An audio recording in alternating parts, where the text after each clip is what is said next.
어머니, 여기가 무슨 여관인 줄 아세요? 제발 정신 좀 차리세요. 2024년 추석날 저녁 8시 30분, 따뜻한 명절 분위기가 가득했던 아들집 거실에 갑작스럽게 얼음장보다 차가운 목소리가 칼날처럼 날아들었습니다. 방금 전까지 온 가족이 둘러앉아 웃음꽃을 피우며 명절을 만끽하고 있던 그 순간 세상에서 가장 충격적이고 가슴 아픈 말이 70세 이순옥의 가슴을 송곳으로 찌르듯 파고들었어요. 며느리 박수진의 입에서 흘러나온 그 차갑고 날카로운 말투는 마치 겨울 한복판의 칼바람처럼 온 집안의 공기를 순식간에 얼어붙게 만들었습니다. 순옥은 그 순간 온몸의 피가 거꾸로 솟구치는 듯한 충격을 느꼈어요. 가슴 깊숙한 곳에서부터 치밀어 오르는 서늘한 분노와 함께 입안에는 쓰디쓴 굴욕의 맛이 혀끝까지 번져나갔습니다. 손끝은 차갑게 식어가면서 미세하게 떨리기 시작했고 목구멍 한가운데가 메마르게 타들어가는 느낌이었어요. 43살 며느리 박수진의 얼굴에는 평소 숨겨두었던 극도의 무시와 혐오가 적나라하게 드러나 있었습니다. 그동안 겉으로는 예의 바르게 행동해왔지만 속으로는 시어머니를 얼마나 우습게 보고 있었는지가 그 한순간에 모두 폭로된 거죠. 일그러진 짜증과 혐오의 표정이 그대로 드러난 채 그 차가운 시선이 순옥의 온몸을 위아래로 훑어내려갔어요. 마치 시어머니를 하찮은 존재 취급하며 내려다보는 그 눈빛에서 순옥은 지금까지 살아오면서 느껴보지 못한 절망적인 굴욕감을 온몸으로 맛보게 되었답니다. 거실 안의 모든 소리가 갑작스럽게 멈춰버렸습니다. 방금 전까지 들려오던 텔레비전에서 나오는 명절 특집 프로그램 소리도, 아이들이 방에서 게임하며 제잘거리는 소리도, 어른들이 명절 음식을 먹으며 나누던 담소 소리도 모든 것이 순식간에 사라져버렸어요. 오직 벽에 걸린 시계의 째깍째깍하는 소리만이 고요한 정막 속에서 마치 심장 박동처럼 또렷하게 울려 퍼졌습니다. 그 정적 속에서 순옥의 가슴은 쿵쾅쿵쾅 요동치기 시작했고 손끝은 점점 더 차갑게 식어갔어요. 사실 순옥이 한 말은 너무나 당연하고 자연스러운 것이었어요. 명절 저녁 식사를 모두 마치고 설거지까지 끝낸 후 시간도 이미 늦었으니 오늘 하루만 자고 내일 아침에 집으로 돌아가겠다는 간곡한 부탁이었거든요. 특히나 강동구에 있는 자신의 집까지는 지하철로도 환승을 포함해서 1시간 반이 넘게 걸리는 먼 거리였고 70세 노인이 이 늦은 시간에 혼자 대중교통을 이용해서 집으로 돌아가는 것은 여러모로 위험하고 힘든 일이었으니까요. 더욱이 이날은 특별한 사정이 있었어요. 올해는 며느리 박수진의 친정 식구들도 함께 추석을 보내게 된 상황이었거든요. 며느리의 친정 부모님께서 지난달 아파트를 새로 분양받으시면서 이사 준비로 바쁘셨는데 마침 추석 연휴와 겹쳐서 짐 정리가 어려워지셨대요.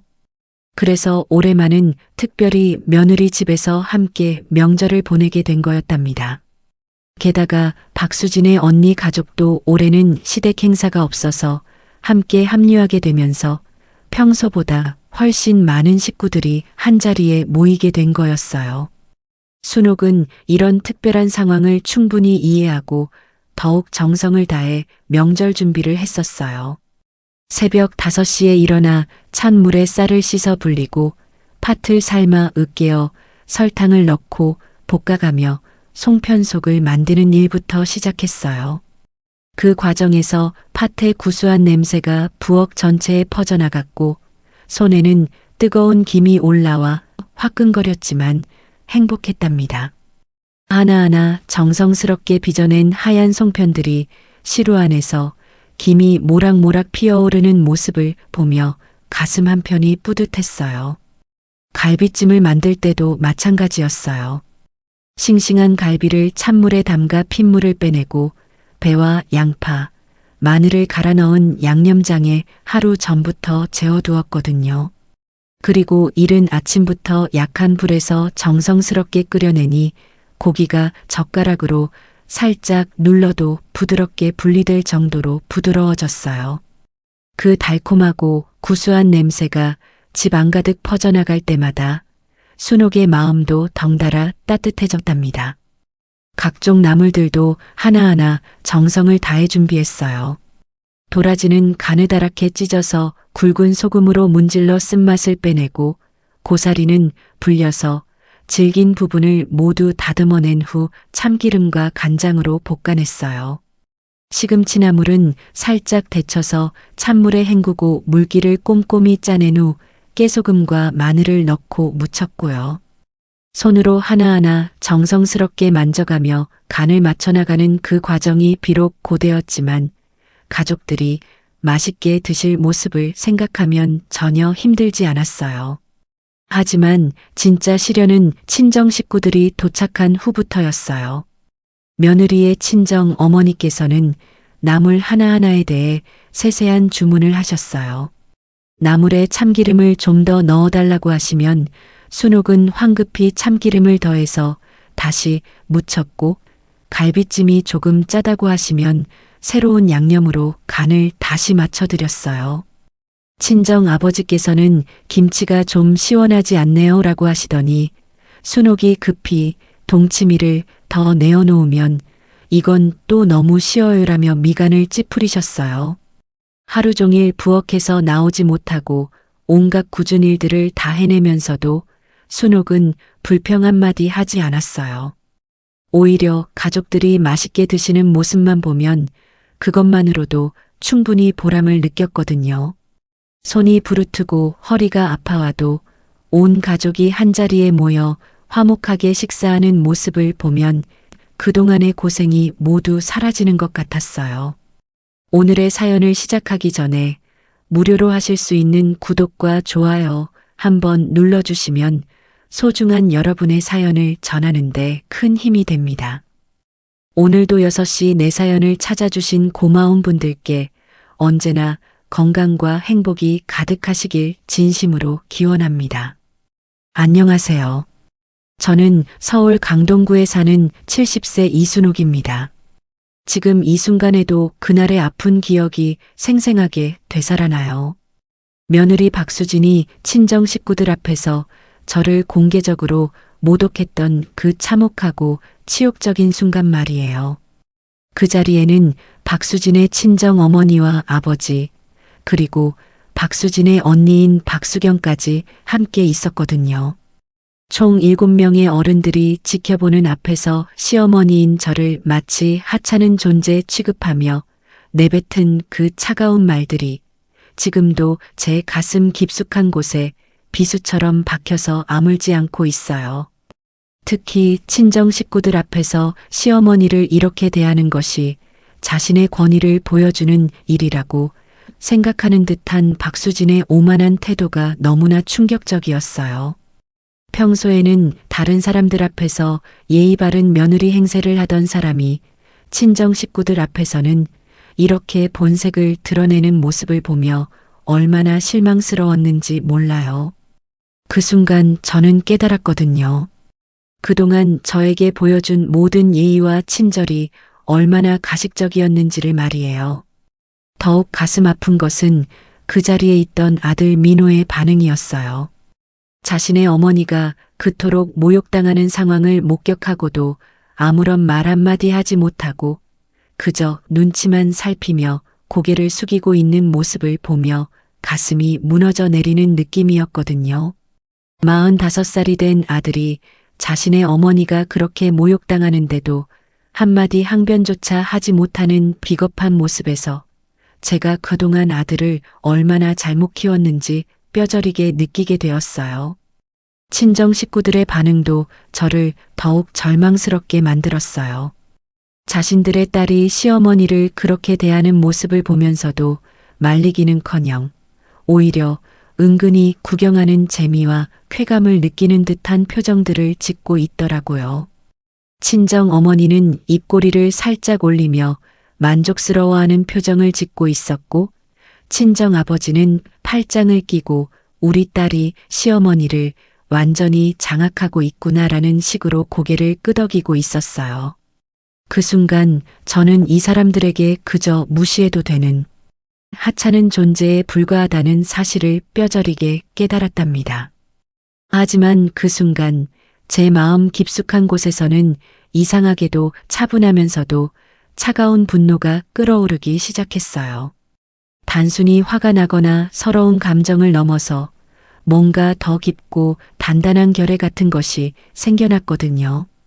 제 눈빛에는 그 자리에 있던 그 누구도 상상할 수 없는 깊이와 무게가 서려 있었지만 아무도 그것을 알아채지는 못했어요. 그저 모욕당한 늙은 시어머니의 초라한 모습만 보았을 뿐이죠. 저는 떨리는 다리를 간신히 지탱하며 조용히 자리에서 일어났습니다. 온몸이 떨렸지만 목소리만큼은 차분하고 단호하게, 그리고 서늘할 정도로 차갑게 말했어요. 그날 밤 제가 마지막으로 남긴 말은 지금 생각해봐도 소름이 돋을 정도였거든요. 너희들 절대 후회하지 마! 너희들 눈에서 피눈물 나게 해줄 테니까! 그 말을 남기고 저는 집을 나섰습니다. 뒷모습만큼은 당당하고 위엄있게 마치 여왕처럼 고개를 세우고 걸어나갔어요. 비록 마음은 천갈래 만갈래로 찢어져 있었고 가슴 속에서는 분노와 슬픔이 소용돌이치고 있었지만 적어도 겉모습만은 절대 흔들리지 않는 강인함을 보여주고 싶었거든요. 그들에게 제가 무너져서 울며 애원하는 모습은 절대 보여주고 싶지 않았어요. 아파트 복도를 걸어 나오면서 제 발걸음 소리가 복도에 메아리치듯 울려 퍼졌어요.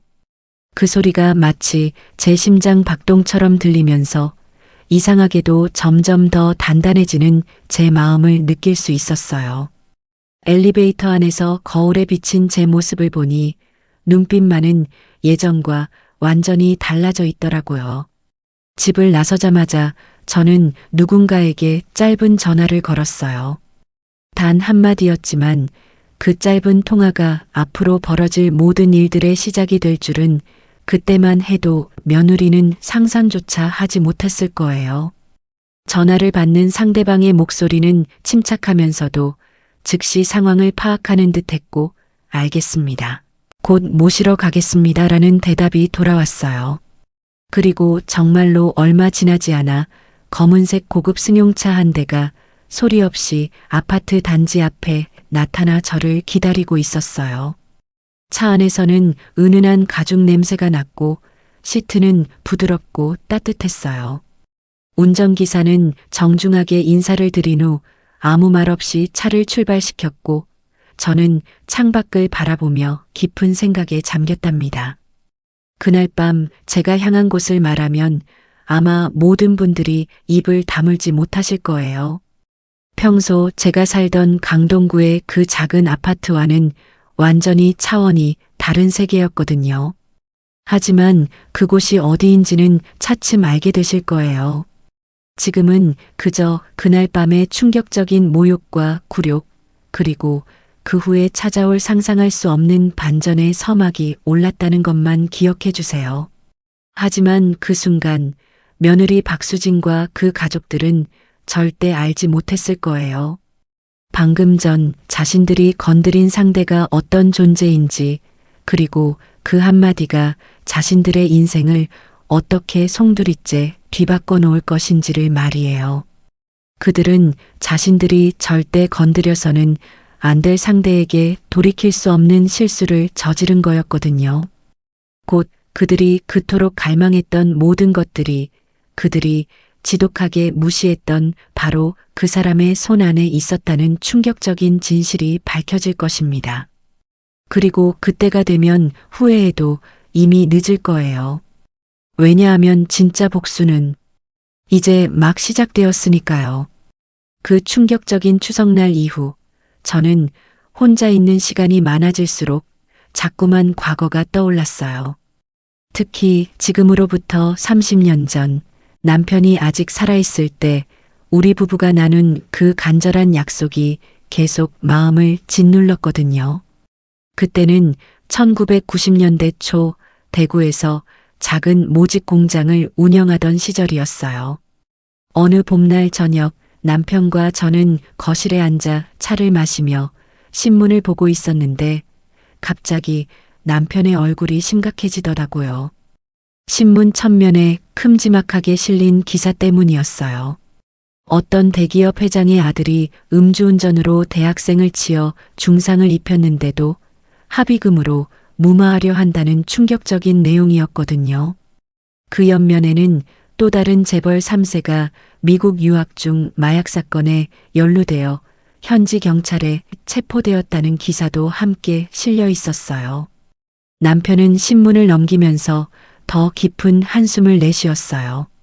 그 다음 페이지에는 조기 유학을 간 한국 재벌 자녀들이 외국에서 벌인 각종 말썽들이 상세히 나와 있었거든요.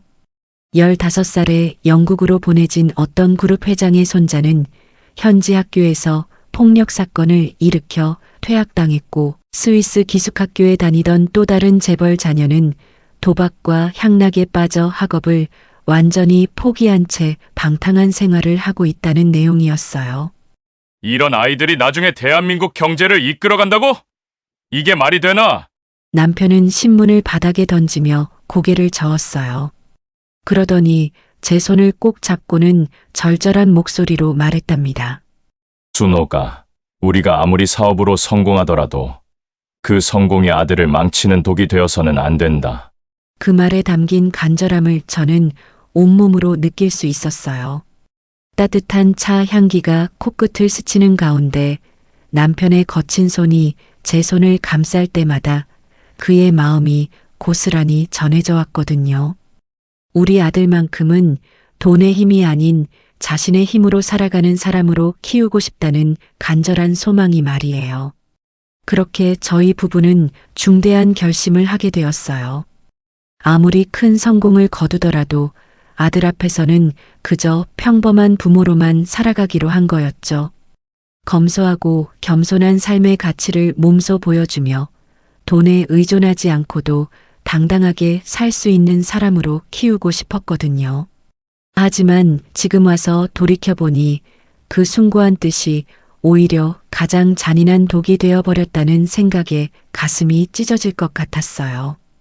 아들 민호가 어머니를 정말로 가난하고 무력한 존재로 여기게 되면서 며느리 앞에서조차 어머니를 지켜줄 용기를 잃어버린 것 같았거든요. 그 추석날 밤 저를 모욕당하게 내버려 둔 채 고개만 숙이고 있던 아들의 모습이 자꾸만 떠올라 견디기 힘들었답니다. 남편이 살아있었다면 이 모든 상황을 어떻게 보셨을까요? 아마 자신의 교육 철학이 이런 결과를 낳았다는 사실에 얼마나 괴로워하셨을까 하는 생각에 밤마다 잠을 이룰 수가 없었어요. 그 이후로 저는 강동구의 작은 아파트에서 더욱 조용하고 소박한 일상을 보내왔어요. 매일 아침 6시에 일어나 동네 재래시장에 가는 것이 유일한 외출이었거든요. 싱싱한 배추를 고르며 어머니, 오늘 배추가 참 좋네요 라고 말하는 상인 아주머니의 정겨운 목소리가 저에게는 세상에서 가장 따뜻한 위로였어요. 시장에서 돌아오면 아파트 화단 앞에서 이웃 할머니들과 만나 소소한 이야기를 나누곤 했어요. 우리 며느리가 또 신경질을 내더라? 요즘 젊은 것들은 어른 공경할 줄 모른다. 같은 평범한 푸념들을 주고받으며 저는 그저 고개를 끄덕이며 들어주기만 했어요. 그런 대화들 속에서라도 제가 혼자가 아니라는 느낌을 받을 수 있었거든요. 하지만 가끔씩, 정말 가끔씩은 제 입에서 평범한 할머니답지 않은 말들이 튀어나오는 순간들이 있었어요. 그럴 때마다 가슴이 철렁 내려앉으며 혹시 들통나지 않을까 하는 불안감이 엄습했답니다. 몇 년 전 아들이 아파트를 구할 때의 일이었어요. 부동산 중개사가 이 지역은 재개발 예정이라 가격이 오를 겁니다라고 말하는 것을 듣고 저도 모르게 입을 열었어요. 재개발이라고 무조건 좋은 건 아니라고, 용적률이나 교통 여건도 따져봐야 한다고 말해버린 거죠. 그 순간 중개사와 아들이 저를 이상하게 쳐다보는 시선을 느끼며 등골이 오싹해졌어요. 또 한 번은 경제 뉴스를 보다가 아들이 주식 이야기를 꺼냈을 때였어요. 저는 또다시 실수를 했죠. 금리나 환율 변동이 주식 시장에 미치는 영향에 대해 너무 자세히 설명해 버렸거든요. 아들이 놀란 표정으로 저를 바라보자 급히 텔레비전에서 많이 봐서 그래라고 둘러댔지만 그 후로는 더욱 조심스러워졌어요.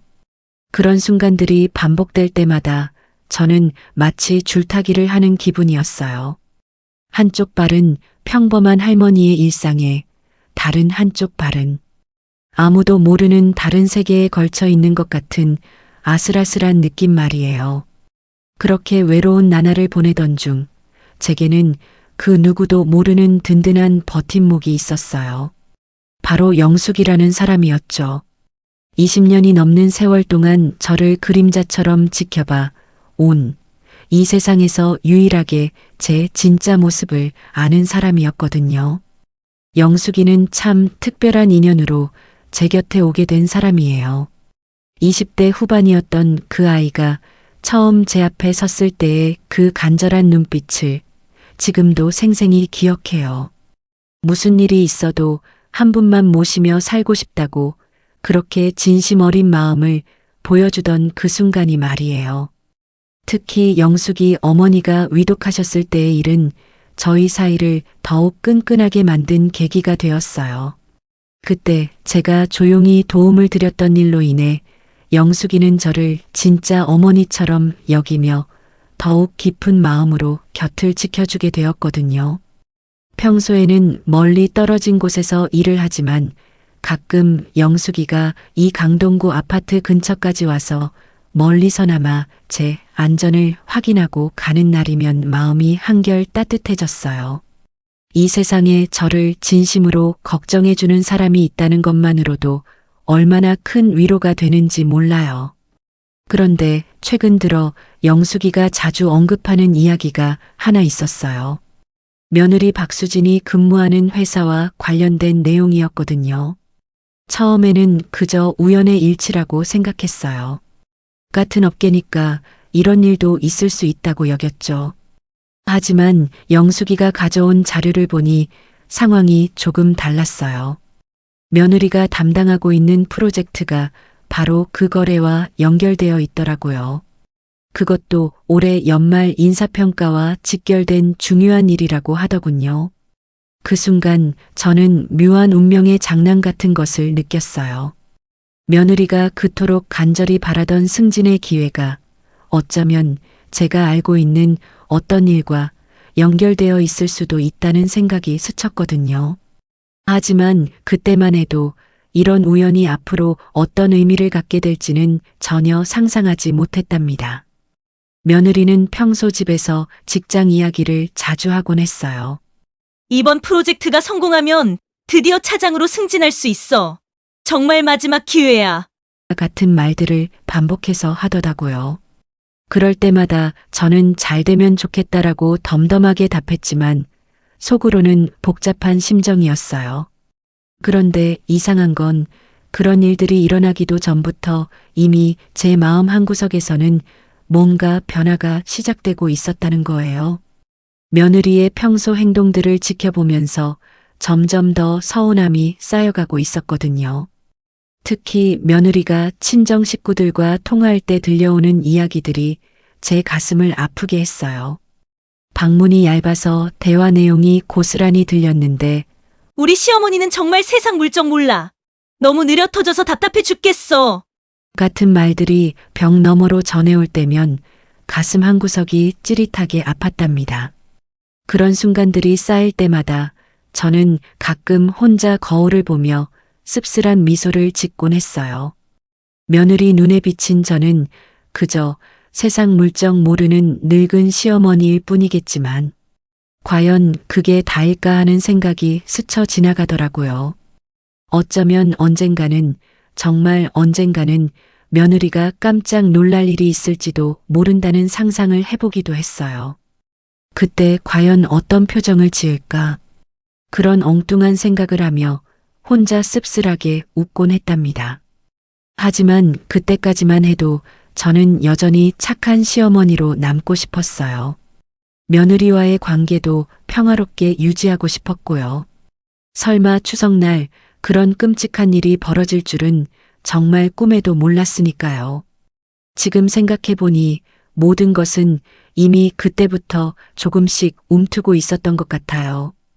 며느리도 모르는 사이, 저도 모르는 사이에 운명의 톱니바퀴들이 서서히 맞물려 잔인하게 돌아가기 시작했던 거죠. 그리고 그 모든 비밀스러운 실들이 하나로 엮이면서 곧 상상할 수도 없는 놀라운 이야기가 시작될 것이라는 사실을 그 누구도 심지어 저조차도 전혀 예상하지 못하고 있었답니다. 그 운명적인 추석이 다가오기 일주일 전부터 저는 이미 가슴 한구석이 무거워지는 느낌을 받았어요.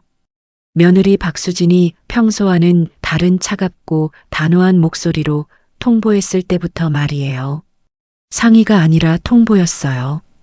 그날 오후 며느리가 직장에서 돌아와서는 현관문을 평소보다 더 세게 쾅 닫더라고요. 그 소리가 온 집안에 메아리치면서 뭔가 불길한 예감이 들었어요. 거실로 들어온 며느리는 소파에 털썩 주저앉으며 깊은 한숨을 내쉬더니 마치 무슨 중대한 선언이라도 하듯 저를 똑바로 쳐다보며 말했어요. 올해 추석은 친정 식구들과 함께 보내기로 했다고 이사 때문에 바빠서 따로 차릴 수가 없다고 하더라고요. 그 말투에서 이미 모든 것이 정해진 일이라는 냉정함이 느껴졌어요. 마치 제게는 거부할 권리조차 없다는 듯한 태도였거든요. 아, 그러니? 몇 분이나 오시는데? 제가 조심스럽게 물어보니 며느리는 손가락을 하나씩 꼽아가며 대수롭지 않게 답했어요. 친정 부모님의 언니 가족까지 합치면 총 7명이나 된다고 하더라고요. 평소 서너 명이서 조용히 보내던 명절이 갑자기 11명이 넘는 대가족 잔치로 변해버린 거였어요. 그 순간부터 저의 악몽 같은 일주일이 시작되었어요. 며느리는 매일같이 새로운 주문들을 들고 왔어요. 친정 아버지는 갈비찜을 좋아하니까 갈비를 많이 준비해달라고, 언니는 나물을 좋아하니까 가짓수를 늘려달라고, 친정 어머니는 입이 까다로우니까 간을 세심하게 맞춰달라고 끊임없이 요구했거든요. 저는 그 모든 요구사항들을 하나라도 빠뜨리면 안 된다는 강박에 시달리며 동네 시장을 하루에 2번씩 다녀야 했어요. 무거운 장바구니 2개를 양손에 들고 아파트 계단을 오르내리는 것이 70세 몸에는 견디기 힘든 고통이었어요. 숨이 턱 밑까지 차오르고 가슴이 답답해져도 그저 가족들이 맛있게 드실 모습만 생각하며 이를 악물고 버텼답니다. 특히 갈비를 사러 정육점에 갔을 때의 일은 지금도 생생해요. 사장님이 어머니, 이렇게 많이 사시면 혼자 어떻게 다 요리하세요? 라고 걱정스럽게 말씀해 주실 때 저는 애써 웃으며 대답했어요. 하지만 속으로는 이미 불안감이 밀려오고 있었거든요. 추석 이틀 전부터는 본격적인 지옥이 시작되었어요. 새벽 4시에 알람이 울리자마자 부엌으로 달려가 송편 만들기부터 시작했는데 120개가 넘는 송편을 혼자서 빚어야 했거든요. 찹쌀을 씻고 불리고 빻는 과정에서 손목이 욱신거렸고 팥을 삶아 으깨어 소를 만들 때는 뜨거운 김에 얼굴이 벌겋게 달아올랐어요. 하나하나 동그랗게 빚어내는 그 반복적인 동작이 계속되면서 허리는 끊어질 듯 아팠고 어깨는 돌처럼 굳어갔어요. 손끝은 뜨거운 찹쌀 반죽에 대어 부르트고 빨갛게 부어올랐지만 그래도 정성스럽게 예쁜 모양으로 빚어내려고 애썼답니다.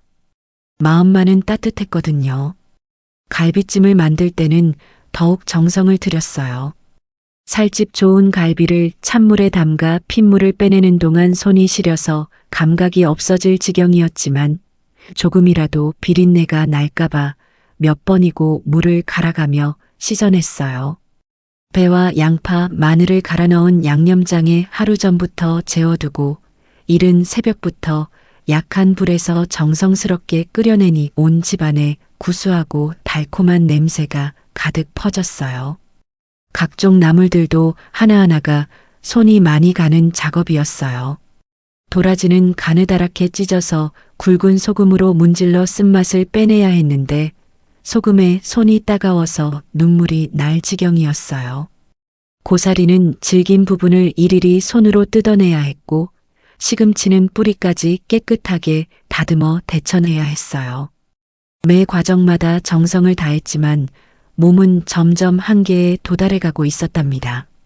하지만 진짜 악몽은 친정 식구들이 도착한 바로 그 순간부터 시작되었어요. 추석 당일 오후 3시쯤 커다란 수입차 한 대가 아파트 앞에 소리 없이 멈춰 섰어요. 차문이 열리자 향긋한 고급 향수 냄새가 바람을 타고 올라왔고 그 뒤로 화려하게 치장한 사람들이 하나씩 내리기 시작했어요. 며느리의 친정 어머니는 명품 핸드백을 팔에 끼고 온몸에서 부와 권위를 뿜어내고 있었어요. 친정 아버지는 고급 브랜드 골프웨어를 위아래로 말끔하게 차려입고 있었고 언니 가족들도 마치 패션쇼라도 나온 것처럼 화려한 옷차림이었어요. 그들이 걸어올 때마다 구두굽이 바닥을 차는 소리가 마치 제 심장을 두드리는 것 같았어요. 엘리베이터에서 내려 집 앞까지 오는 동안 복도에 울려 퍼지는 그들의 대화 소리를 들으며 저는 이미 가슴이 철렁 내려앉았어요. 뭔가 품격이 다른 세계에서 온 사람들이 이 작은 아파트로 들어온다는 어색함과 부담감이 몰려왔거든요. 집 안으로 들어오자마자 그들의 첫 반응은 실망이었어요. 며느리의 언니가 거실을 한 바퀴 둘러보더니 코웃음을 치며 중얼거렸어요. 집이 생각보다 너무 작다고 이런 곳에서 어떻게 사는지 이해가 안 된다는 식으로 말이에요. 그 말들이 저의 가슴을 비수처럼 찔렀어요. 친정 어머니는 제가 밤새 정성스럽게 준비한 명절 음식들을 하나씩 살펴보시더니 곧바로 품평회를 시작했어요. 송편을 집어들고 한 입 베어 물더니 씹는 내내 인상을 찌푸리시더라고요. 그러더니 찹쌀을 충분히 불리지 않았는지 딱딱하다고 속도 너무 달다고 혹평을 쏟아내셨어요. 새벽 4시부터 일어나 온 정성을 다해 만든 송편이 그렇게 폄하당하는 순간 제 가슴이 미어지는 것 같았어요. 하지만 그래도 억지로 웃음을 지으며 사과했어요. 다음에는 더 신경 써서 만들겠다고 정말 죄송하다고 고개를 숙여가며 말이에요. 친정 아버지는 갈비찜을 한 젓가락 드시더니 바로 얼굴을 찌푸렸어요. 간이 너무 세다고 요즘 사람들은 건강을 생각해서 짜게 먹으면 안 된다고 타박을 하시더라고요. 그래서 제가 급히 부엌으로 뛰어가서 물을 넣어 간을 다시 맞춰드렸더니 이번에는 너무 밍밍해서 맛이 없다고 하시는 거예요. 어떻게 해도 만족시킬 수 없는 상황에서 저는 점점 더 위축되어 갔어요. 뭘 가져다 드려도 어떻게 요리해도 불만이었거든요. 마치 저를 고의로 괴롭히려는 것 같았어요. 가장 견디기 힘들었던 건 그들의 시선이었어요. 저를 바라보는 눈빛에서 역시 촌스러워. 수준이 다르네. 이런 집에서 이런 음식이나 나오지. 같은 생각들이 고스란히 읽혔거든요. 말로는 직접 표현하지 않았지만 그 차갑고 무시하는 시선들이 제 온몸을 스캔하듯 훑어내려가며 상처를 냈어요. 며느리 박수진은 친정 식구들 앞에서 완전히 다른 사람으로 변해 있었어요. 평소 저에게 보이던 거칠의 예의조차 벗어던지고 마치 자신이 이 집의 절대권자라는 듯 행동했어요. 저를 마치 고용된 가정부나 식당 직원처럼 부리며 물을 가져오라고, 김치를 더 꺼내라고, 그릇을 치우라고 끊임없이 지시를 내렸거든요. 친정 식구들도 그런 며느리의 행동을 당연하다는 듯 받아들였어요. 오히려 속으로 우리 수진이가 시어머니 교육을 잘 시켜놨네라는 식으로 흐뭇해하는 표정들을 짓고 있었어요. 마치 저를 길들인 애완동물이라도 보는 것 같은 그 시선들이 너무나 모욕적이었답니다. 저녁 시간이 되자 상황은 더욱 참혹해졌어요.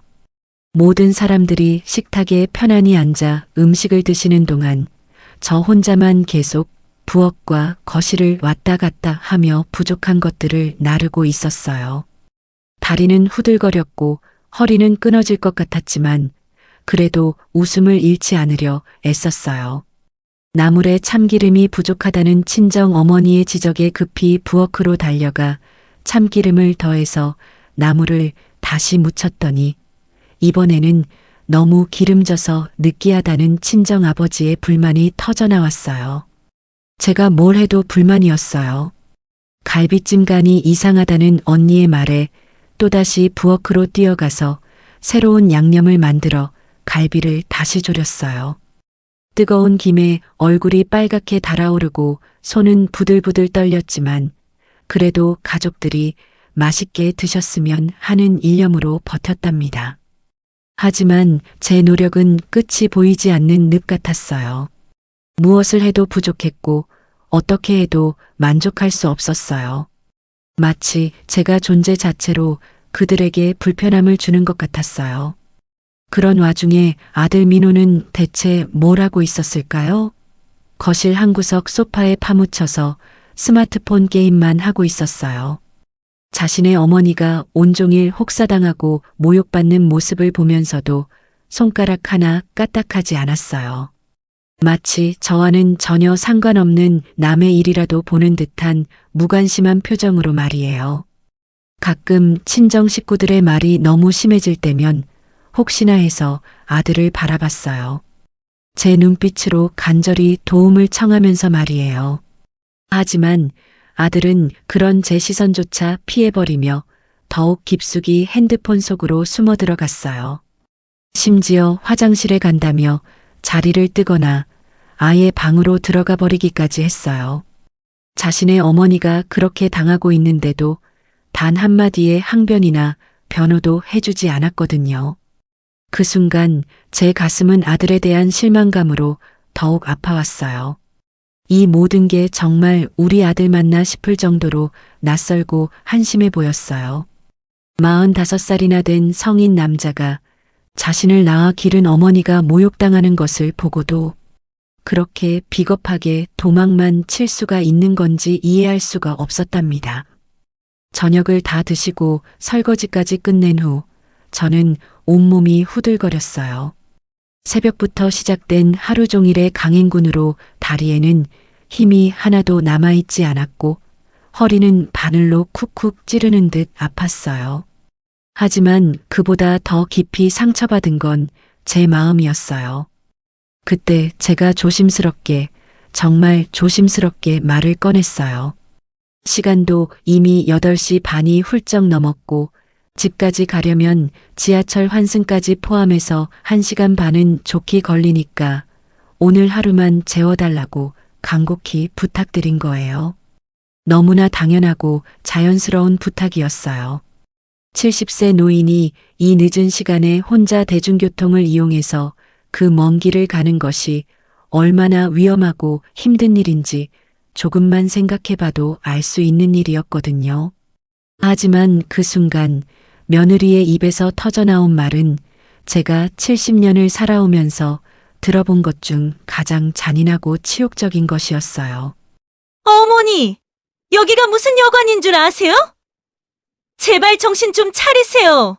그 말이 공기를 가르며 날아오는 순간 저는 마치 벼락을 맞은 것 같았어요. 온 세상이 순식간에 정지된 듯했고 귓가에는 윙윙거리는 소리만 들렸어요. 가슴 깊숙한 곳에서 뭔가 산산이 부서지는 소리가 들리는 것 같았어요. 며느리의 얼굴은 완전히 일그러져 있었어요. 평소에 가면처럼 쓰고 있던 예의 바른 표정은 온데간데였고 그 대신 혐오와 경멸이 가득한 차가운 표정만이 남아 있었어요. 마치 지금까지 참아왔던 모든 불만과 무시가 한꺼번에 폭발한 것 같았어요. 더욱 충격적인 건 친정 식구들의 반응이었어요. 자신들의 딸이 시어머니를 그렇게 공개적으로 모독하는 모습을 보면서도 아무도 말리지 않았어요. 오히려 입꼬리를 살짝 올리며 만족스러워하는 표정들을 짓고 있더라고요. 친정 어머니는 팔짱을 끼고 고개를 끄덕이며 역시 우리 딸답네라는 식으로 흐뭇해하고 있었고, 친정 아버지는 잘하고 있어 라는 듯 눈빛으로 며느리를 격려하고 있었어요. 언니는 아예 피식 웃음을 터뜨리기까지 했어요. 그 순간 저는 깨달았어요. 이 사람들에게 저는 정말로 사람 취급도 받지 못하는 하찮은 존재에 불과했다는 사실을 말이에요. 그들은 저를 가족이라고 생각해 본 적이 단 한 번도 없었던 거예요. 온몸의 피가 거꾸로 솟구치는 듯한 분노가 치밀어 올랐어요. 동시에 입안에는 쓰디쓴 굴욕의 맛이 혀 전체를 마비시킬 정도로 강하게 번져나갔어요. 목구멍은 모래를 삼킨 것처럼 메마르고 거칠어졌고 눈앞이 아찔하게 어두워졌어요.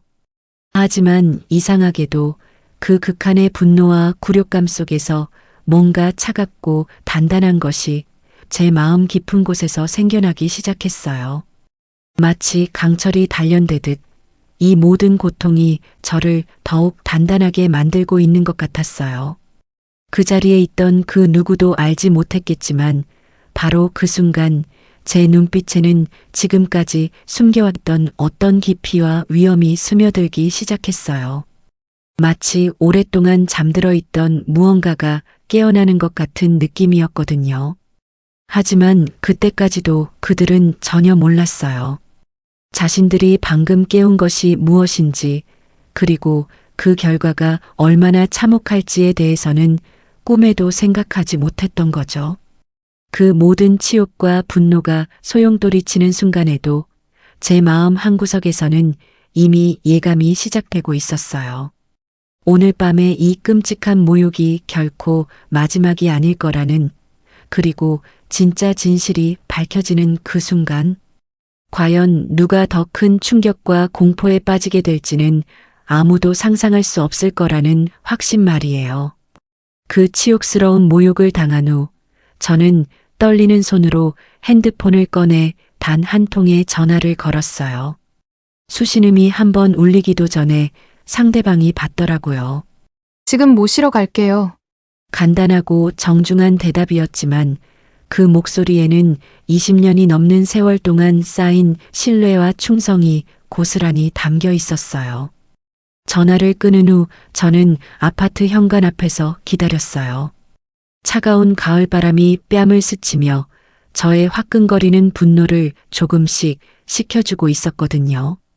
정확히 10분 후 소리 없이 나타난 검은색 고급 승용차 한 대가 제 앞에 멈춰 섰어요. 운전기사가 급히 내려와 정중하게 차문을 열어주었고 저는 마치 다른 세계로 들어가는 것 같은 느낌을 받으며 차에 올랐답니다. 차 안으로 들어서는 순간 고급 가죽의 부드럽고 따뜻한 감촉이 제 지친 몸을 감싸 안았어요. 방금 전까지 당했던 그 치욕적인 모욕과는 완전히 다른 세계였거든요. 은은하게 퍼지는 가죽 냄새와 미묘한 우드향이 제 코끝을 스치면서 마음 깊은 곳에 잠들어 있던 무언가가 서서히 깨어나기 시작하는 느낌이었어요. 운전기사는 한마디 말도 없이 조용히 차를 출발시켰어요. 부드럽고 고요한 엔진 소리가 마치 자장가처럼 들려왔지만 제 가슴 속에는 여전히 분노의 불길이 타오르고 있었답니다. 하지만 이상하게도 시간이 지날수록 그 분노가 차갑고 단단한 결의로 변해가는 것을 느꼈어요. 차창 밖으로 스쳐 지나가는 서울의 야경을 바라보며 저는 깊은 생각에 잠겼어요. 한강을 따라 부드럽게 달리는 차량의 움직임이 마치 제 마음의 흐름과 닮아 있는 것 같았거든요. 겉으로는 고요해 보이지만 속으로는 거센 물줄기가 흘러가고 있는 강물처럼 말이에요. 올림픽대로를 나와 영동대교 남단으로 접어들면서 주변 풍경이 점점 더 화려해지기 시작했어요. 고급스러운 빌딩들과 수입 명품 브랜드들의 휘황찬란한 간판들이 마치 다른 세상을 알리는 신호등 같았거든요. 강동구의 그 작은 아파트와는 차원이 완전히 다른 세계로 들어가고 있다는 느낌이었어요. 마침내 차가 천천히 속도를 줄이며 멈춘 곳을 보는 순간 저는 가슴 깊숙한 곳에서 뭔가 뜨거운 것이 치밀어 오르는 것을 느꼈어요. 청담동에서도 가장 프라이빗하고 고급스러운 지역 한강이 발 아래로 펼쳐지는 이 특별한 공간이 바로 제 진짜 집이었거든요. 제 앞에 우뚝 솟아있는 20층짜리 건물은 겉보기에는 그리 높지 않아 보였지만 한 층에 단 한 세대씩만 들어가는 완전 프라이빗 구조였어요. 이 건물 전체가 20가구의 선택받은 사람들만을 위한 특별한 공간이었죠. 그 중에서도 제가 향한 곳은 최상층, 그것도 2층을 통합해서 사용하는 독채였답니다. 엘리베이터가 조용히 상승하는 동안 저는 마치 시간을 거슬러 올라가는 느낌을 받았어요.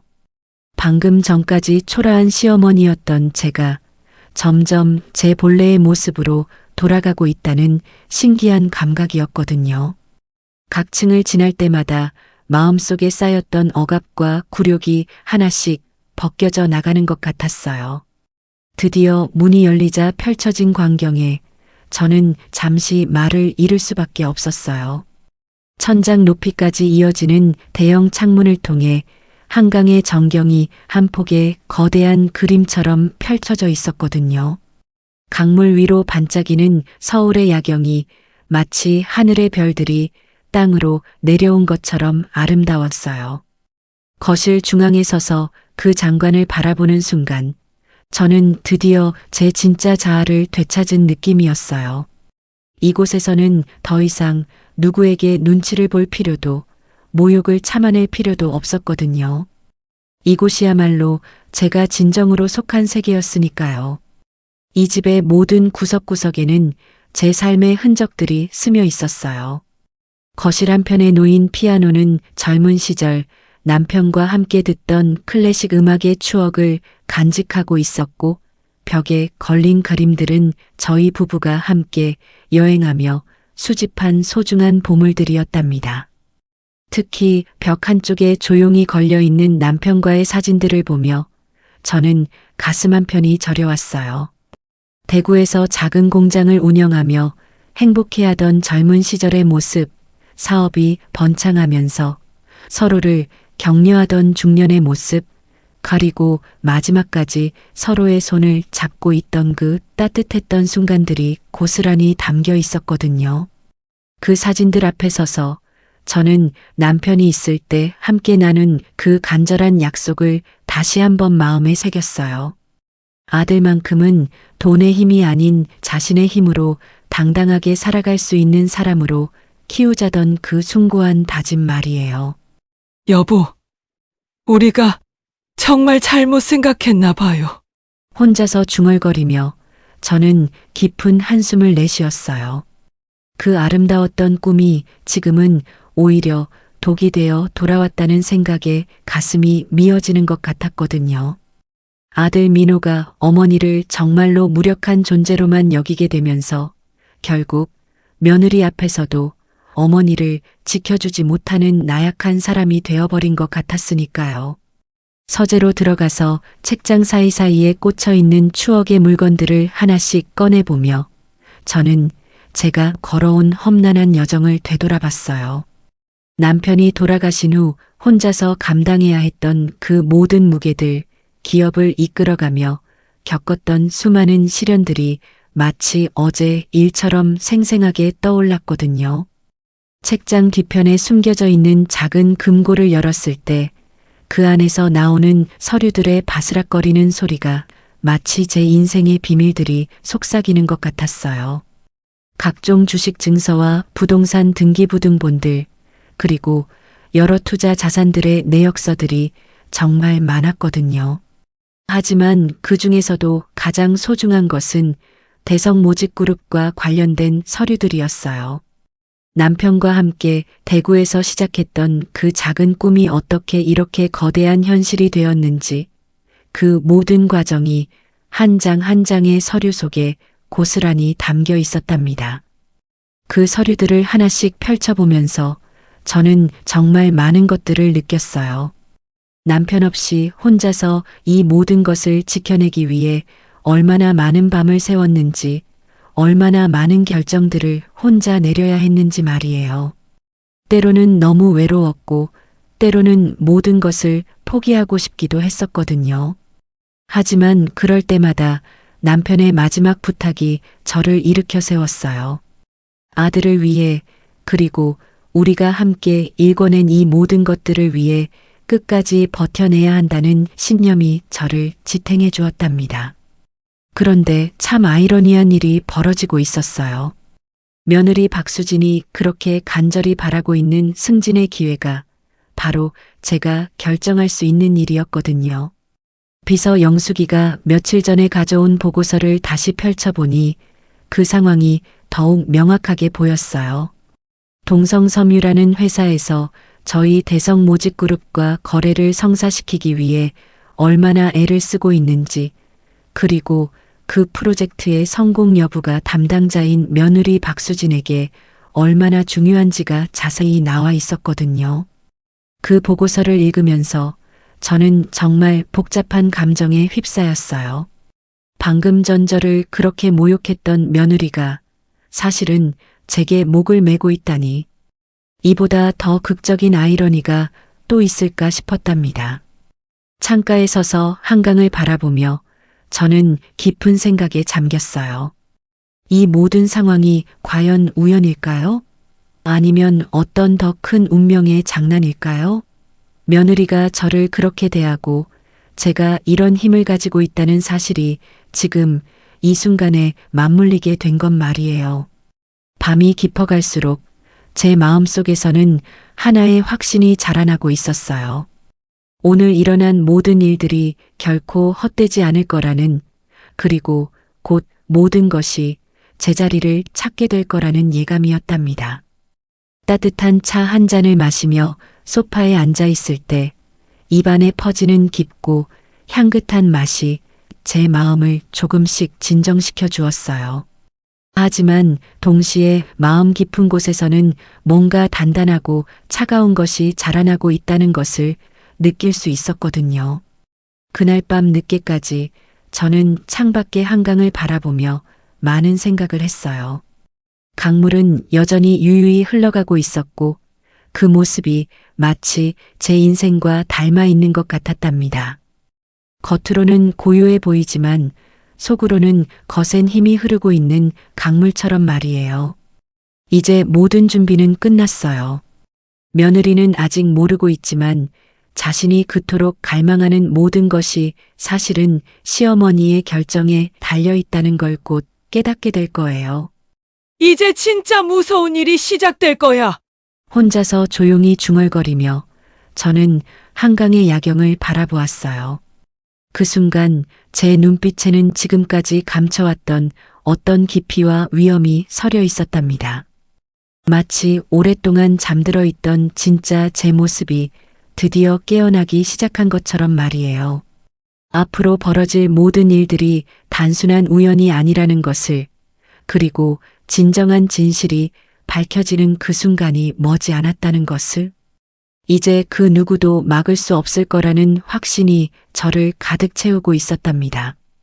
그 치욕스럽고 끔찍했던 추석날 이후 저는 마치 다른 사람이 된 것만 같았어요. 청담동 펜트하우스에 돌아온 후에도 마음의 상처는 아물지 않았고 밤마다 그날의 그 잔혹한 순간들이 악몽처럼 되살아나곤 했거든요. 며느리 박수진의 차가운 목소리가 귓가에서 맴돌았어요. 친정 식구들이 지켜보는 앞에서 저를 마치 하찮은 존재 취급하며 내뱉었던 그 모욕적인 말들이 가슴 깊숙한 곳에 비수처럼 박혀서 조금씩 저를 조여왔답니다. 밤이 깊어갈수록 그 고통은 더욱 선명해졌어요. 특히 아들 민호가 보여준 그 비겁한 침묵이 제게는 가장 큰 상처였어요. 자신을 낳아 기른 어머니가 그토록 모욕당하는 모습을 보면서도 단 한마디의 변호나 항변도 해주지 못했던 그 무력한 모습이 계속 뇌리에 박혀서 떠나질 않았거든요. 45살이나 된 성인 남자가 아내의 눈치만 살피며 어머니를 외면했던 그 순간들이 제 가슴을 송곳으로 찌르듯 아프게 했어요. 잠자리에 들 때마다 온몸이 무거워지는 느낌이었어요. 마치 거대한 돌덩이를 가슴에 얹고 있는 것 같은 답답함이 숨통을 조였고 깊은 한숨이 절로 나왔답니다. 눈을 감으면 그날 밤에 그 차가운 시선들이 떠올라서 한참을 뒤척이다가 겨우 잠에 들곤 했어요. 그렇게 며칠 밤을 제대로 잠들지 못하며 지내던 중 마침내 제 몸이 한계에 도달했나 봅니다. 그날은 그 충격적인 추석으로부터 나흘째 되는 날이었어요. 새벽 5시쯤 평소처럼 일어나려고 몸을 일으키는 순간이었습니다. 갑자기 가슴 한가운데서 뭔가가 꽉 조여드는 듯한 극심한 압박감이 몰려왔어요. 마치 거대한 철망이 가슴을 짓누르는 것 같았고 동시에 뜨거운 쇠꼬챙이로 심장을 휘젓는 듯한 날카로운 고통이 전신을 관통했거든요. 숨을 들이마시려고 해도 공기가 목구멍을 통과하지 못하는 답답함이 저를 질식시킬 것 같았어요. 가슴에서 시작된 통증이 점점 왼쪽 어깨와 팔로 번져나가면서 온몸이 얼음장 속에 던져진 것처럼 차갑게 식어갔답니다. 이마에는 차가운 식은땀이 구슬처럼 맺히기 시작했고 손끝은 미세하게 떨리면서 감각이 사라져갔어요. 침대에서 몸을 일으키려고 해도 온몸에 힘이 하나도 들어가지 않았어요. 평생 건강하게 살아왔던 제가 이런 극심한 고통을 느껴본 적은 없었거든요. 뭔가 심상치 않다는 직감이 들었지만 움직일 힘조차 남아있지 않아서 그저 침대 위에서 괴로워할 수밖에 없었답니다. 떨리는 손으로 침대 옆 서랍에서 핸드폰을 꺼내려 했지만 손목에 힘이 없어서 핸드폰이 바닥으로 떨어지는 바람에 더욱 절망스러웠어요. 그 찰나 정말 무서운 생각이 스쳤거든요. 만약 지금 이 상태로 쓰러진다면 과연 누가 저를 발견할까 하는 두려움이 밀려온 거예요. 강동구 아파트에서 혼자 살고 있던 저를 며느리나 아들이 과연 찾아올까요? 그들이 제 안부를 걱정해서 연락이라도 할까요? 그런 절망적인 생각들이 머릿속을 어지럽게 만들었어요. 하지만 그 순간 정말 감사하게도 한 사람이 떠올랐답니다. 바로 20년 넘게 저를 그림자처럼 지켜봐 온 비서 영숙이었어요. 결혼도 포기하고 오직 저만을 위해 평생을 바쳐온 그 충성스러운 아이가 매일 아침 7시마다 제 안부를 확인하기 위해 전화를 했거든요. 과연 시간이 되자 핸드폰이 울렸어요. 바닥에 떨어진 핸드폰에서 나오는 진동 소리가 마치 천사의 목소리처럼 들렸답니다. 저는 마지막 남은 힘을 모두 짜내어 바닥으로 손을 뻗었지만 극심한 통증 때문에 제대로 움직일 수가 없었어요. 벨소리가 울려도 극심한 통증 때문에 받지 못하자 전화가 끊어졌을 때 저는 정말 절망적이었어요. 하지만 얼마 지나지 않아 다시 전화가 울렸고 이번에는 더 오래 울렸거든요. 영숙이가 제가 전화를 받지 않는다는 것을 이상하게 여긴 거였어요. 20년 넘게 저를 지켜본 그 아이의 직감이 발동한 거죠. 평소 제가 전화를 받지 않는 경우가 거의 없었는데 오늘따라 연락이 안 된다는 것을 심상치 않게 여긴 거였답니다.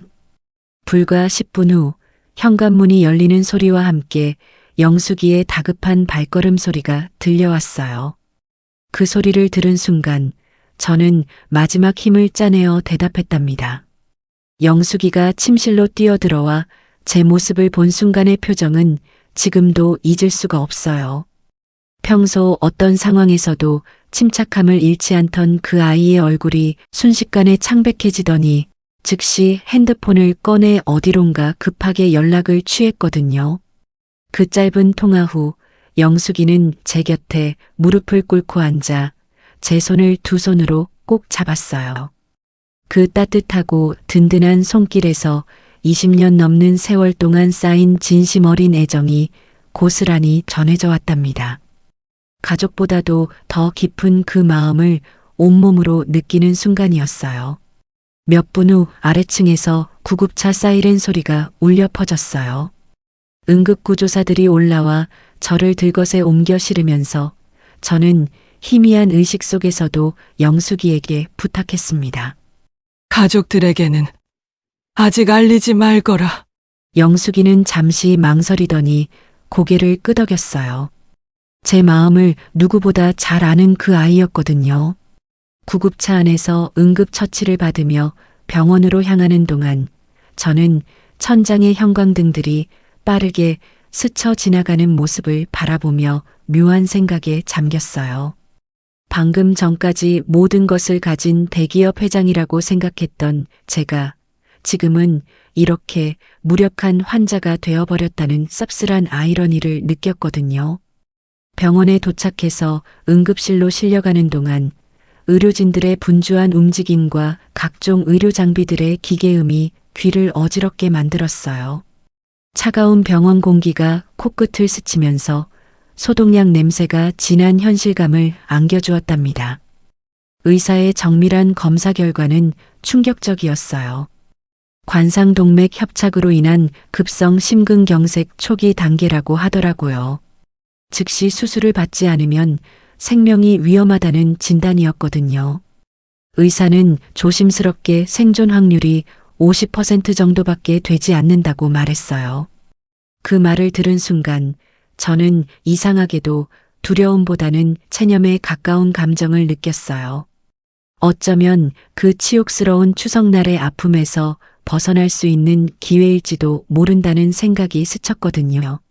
하지만 동시에 아직 해야 할 일이 남아있다는 생각도 들었답니다. 수술실로 들어가기 전 저는 영숙이의 손을 꼭 잡고 마지막 부탁을 했어요.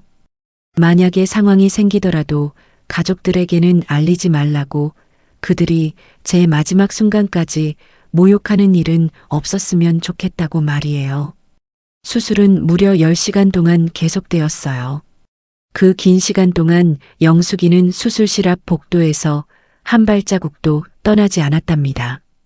나중에 들은 이야기지만 그 아이는 수술하는 내내 눈물을 흘리며 기도했다고 해요. 수술이 끝나고 제가 의식을 되찾은 것은 이틀 후였어요. 중환자실의 하얀 천장을 바라보며 눈을 뜨는 순간 제일 먼저 본 것은 영숙이의 퉁퉁 부어오른 눈이었어요. 그 아이가 얼마나 걱정했을지 그 붉어진 눈가만 봐도 알 수 있었거든요. 의사 선생님은 정말 기적 같은 회복이라며 놀라워하셨어요.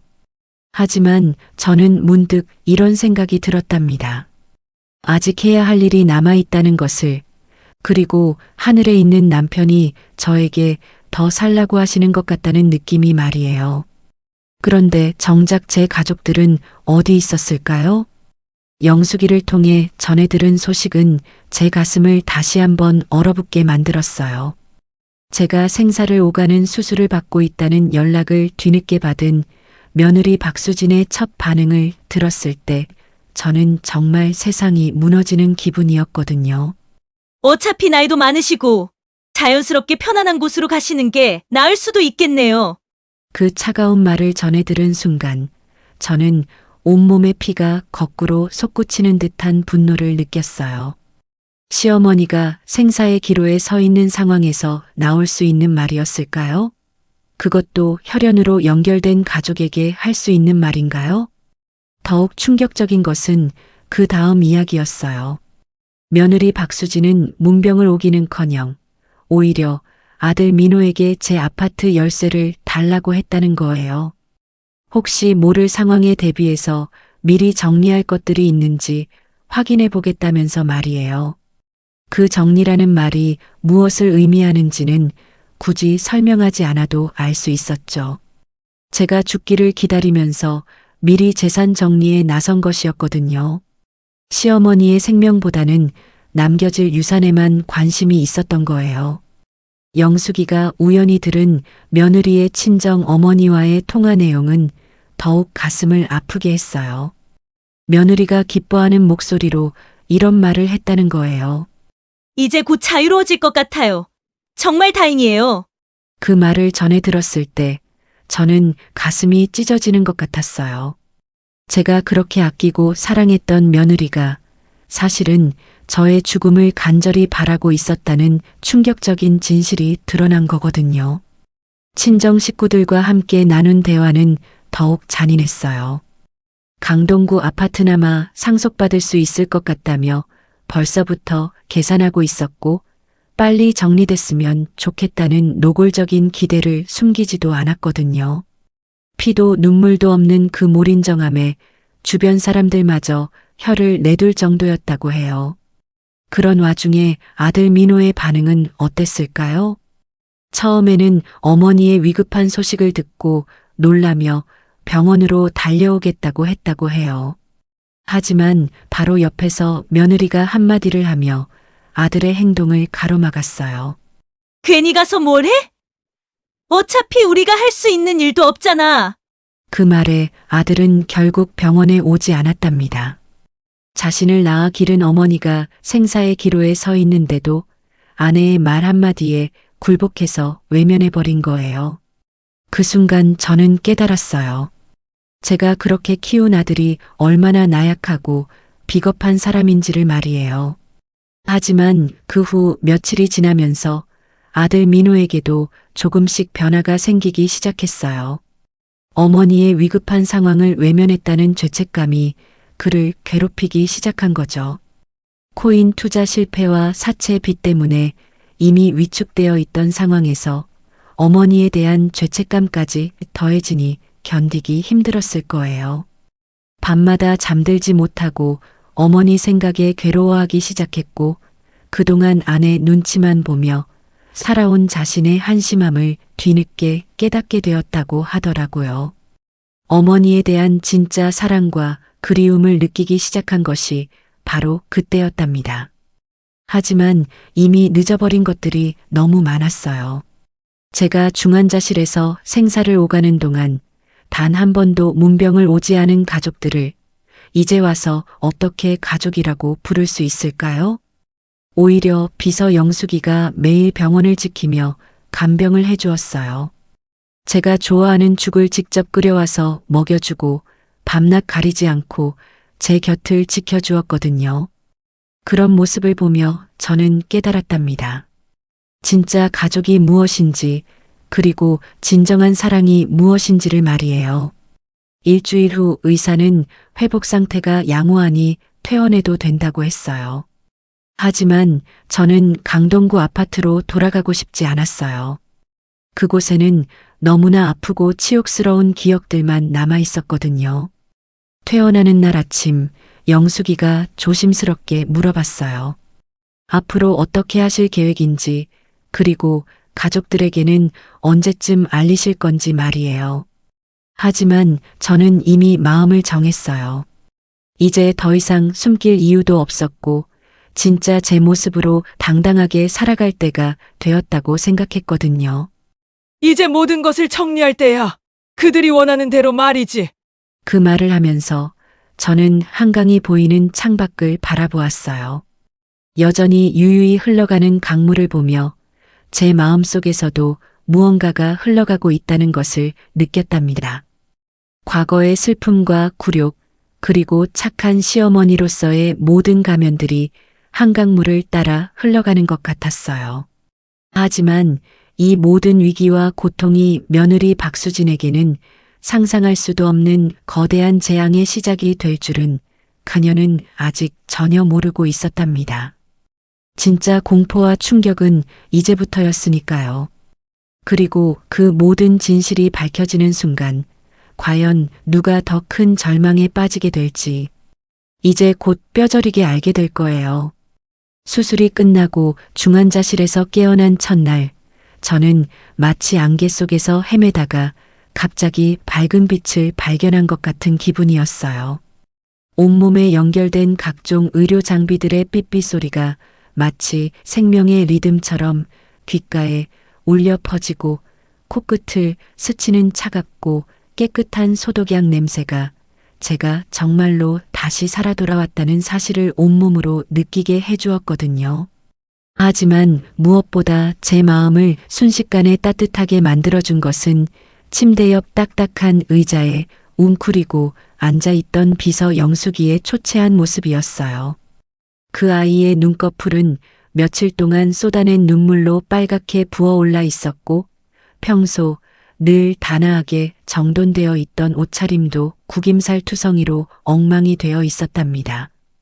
아마 병원 복도 의자에서 며칠 밤을 꼬박 세우며 저를 지켜보았을 그 모습을 상상하니 가슴 한구석이 먹먹하게 저려왔어요.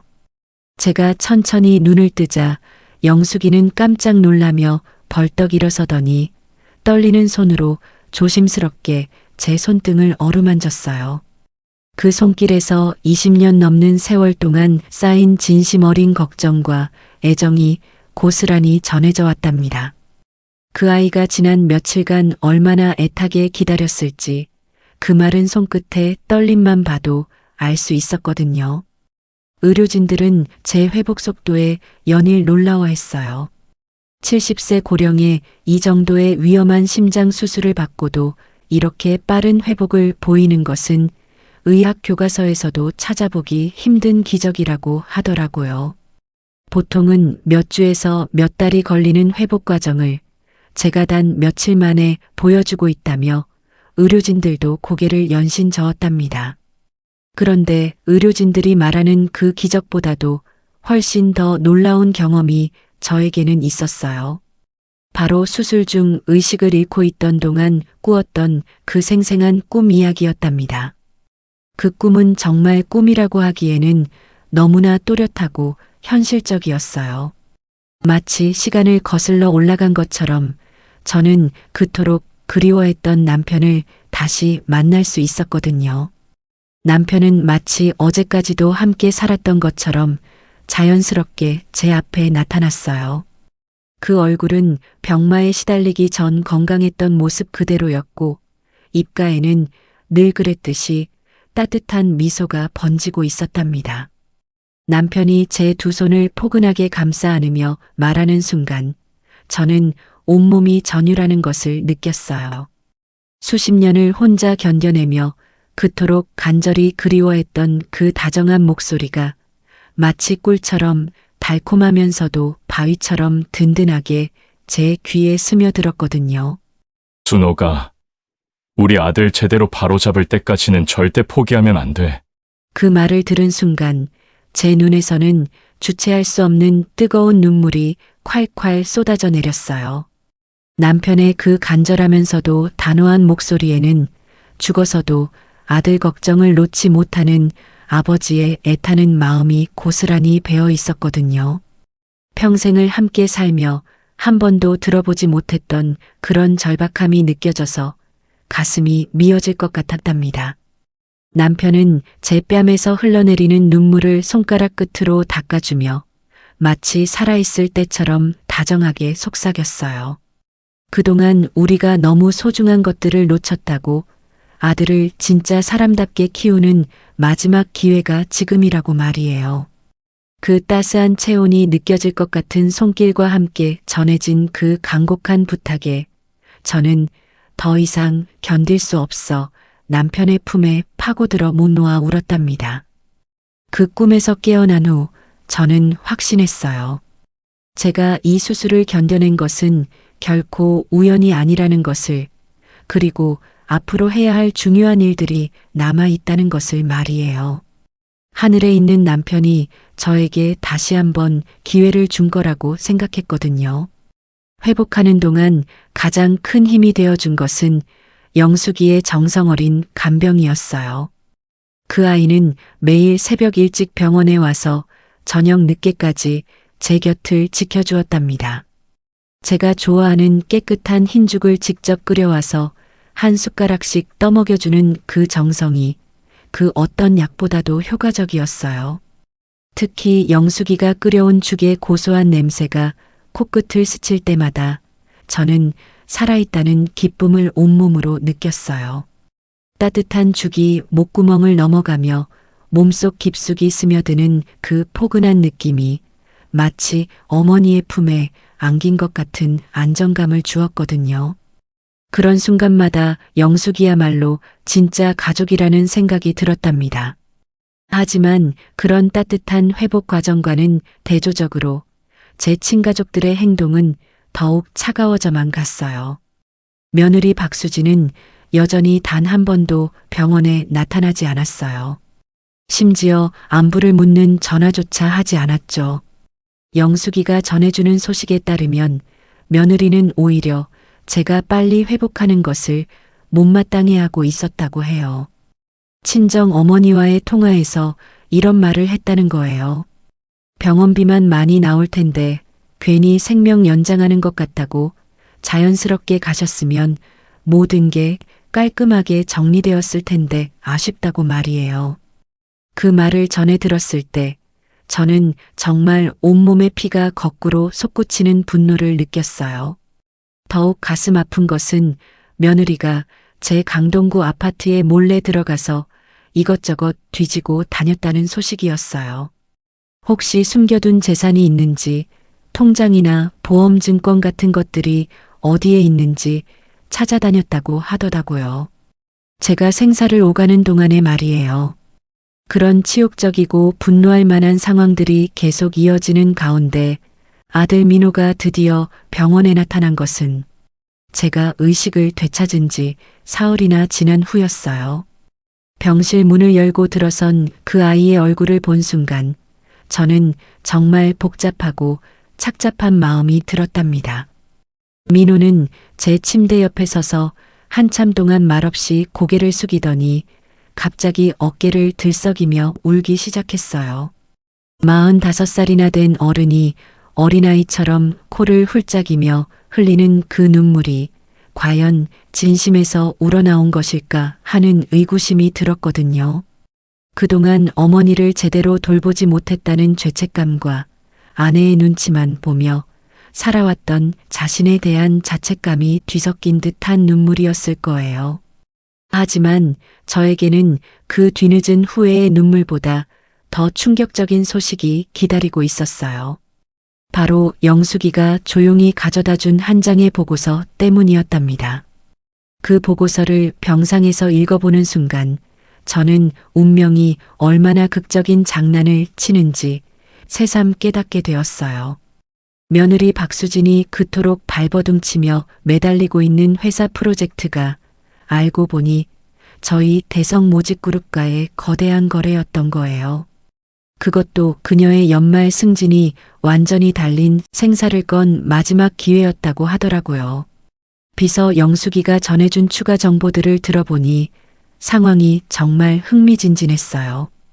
동성섬유라는 회사 전체가 이 한 건의 거래를 성사시키기 위해 온 회사가 발칵 뒤집혀 있다는 거예요. 사장부터 시작해서 임원진 전체가 며느리 박수진에게 엄청난 압박을 가하고 있었고, 만약 이번 기회를 놓치면 그녀뿐만 아니라 회사 전체가 큰 타격을 받을 수도 있는 절체절명의 상황이었거든요. 더욱 가슴이 뛰는 것은 며느리가 저를 그렇게 모욕했던 바로 그 순간에도 전혀 몰랐겠지만 사실은 자신이 평생 갈망해온 모든 성공의 열쇠가 시어머니 손 안에 들려 있었다는 아이러니한 현실이었어요. 그 생각을 할 때마다 저는 묘한 전율을 느꼈답니다. 그 순간 제 마음속에서는 하나의 완벽한 계획이 서서히 모습을 드러내기 시작했어요. 단순히 복수를 하는 것이 아니라 이 모든 상황을 통해서 진짜 중요한 교훈을 주고 싶다는 생각이 들었거든요. 며느리에게는 진정한 겸손함과 가족의 소중함을, 그리고 아들에게는 어머니를 지키는 용기가 얼마나 소중한지를 뼈저리게 깨우쳐 주고 싶었답니다. 병실 창문 너머로 보이는 서울 시내의 반짝이는 야경을 바라보며 저는 조용히 중얼거렸어요. 이제는 정말 제대로 보여줘야겠어. 그렇게 며칠을 깊은 생각에 잠겨 지내면서 저는 완벽하고 치밀한 시나리오를 완성할 수 있었어요. 그 계획은 단순한 복수를 훨씬 뛰어넘어서 우리 가족 모두에게 진정한 변화와 깨달음을 가져다 줄 수 있는 놀라운 내용이었거든요. 특히 며느리가 가장 간절하게 원하고 갈망하는 바로 그 순간, 성공이 바로 눈앞에 보이는 그 절정의 순간에 모든 진실을 공개하는 것이 핵심이었어요. 그래야만 그 충격과 깨달음의 효과가 최대가 될 테니까요. 동시에 그 과정에서 아들 민호에게도 정말로 중요한 선택의 기회를 주고 싶었답니다. 퇴원을 앞둔 마지막 날 저녁, 영숙이를 통해 들려온 소식은 정말 우스꽝스러울 정도였어요. 며느리 박수진이 대성 모직그룹과의 미팅 일정을 잡기 위해 얼마나 기를 쓰며 노력하고 있는지에 대한 생생한 이야기였거든요. 회사에서 받는 압박 때문에 거의 미쳐가는 수준으로 매달리고 있다고 하더라고요. 그 모습을 상상해 보니 어찌나 기가 막히는지 웃음이 나올 정도였어요. 자신이 그토록 업신여기고 모욕했던 바로 그 시어머니가 사실은 자신의 운명을 좌우할 수 있는 절대 권력자였다는 사실을 까맣게 모른 채 허우적거리고 있는 모습이 말이에요. 하지만 동시에 마음 한편으로는 안쓰러운 생각도 들었어요. 결국 그 아이도 이 무서운 경쟁 사회에서 살아남기 위해 몸부림치고 있는 것일 테니까요. 다만 그 과정에서 정말 소중하고 중요한 것들을 모두 놓쳐버리고 있다는 게 너무 안타까웠답니다. 드디어 모든 준비가 완료되었어요. 며느리가 그토록 간절히 원하는 대성 모직그룹과의 운명적인 만남을 성사시켜주기로 최종 결정했답니다. 하지만 그 만남이 그녀가 꿈꾸고 상상하는 것과는 완전히 정반대의 충격적인 결과를 가져올 것이라는 사실을 아직은 세상 그 누구도 알지 못하고 있었어요. 그날 밤 잠자리에 들면서 저는 마음속으로 하늘에 있는 남편에게 조용히 말했어요. 이제 곧 당신의 그 간절했던 소원이 이루어질 것 같다고, 우리 아들을 올바르게 바로잡을 마지막 기회가 드디어 찾아왔다고 말이에요. 그리고 내일부터 펼쳐질 그 상상을 초월하는 놀라운 반전의 드라마를 생각하니 가슴이 두근두근 뛰기 시작했답니다. 과연 며느리 박수진은 그 충격적인 순간에 어떤 표정을 지을까요? 아들 민호는 그 결정적인 순간에 과연 어떤 선택을 할까요? 하지만 한 가지만은 확실했어요. 곧 시작될 이 모든 이야기가 단순한 복수나 응징이 아니라 진정한 가족의 사랑을 되찾고 인간다운 삶의 가치를 깨닫게 해주는 감동적인 여정이 될 거라는 확신 말이에요.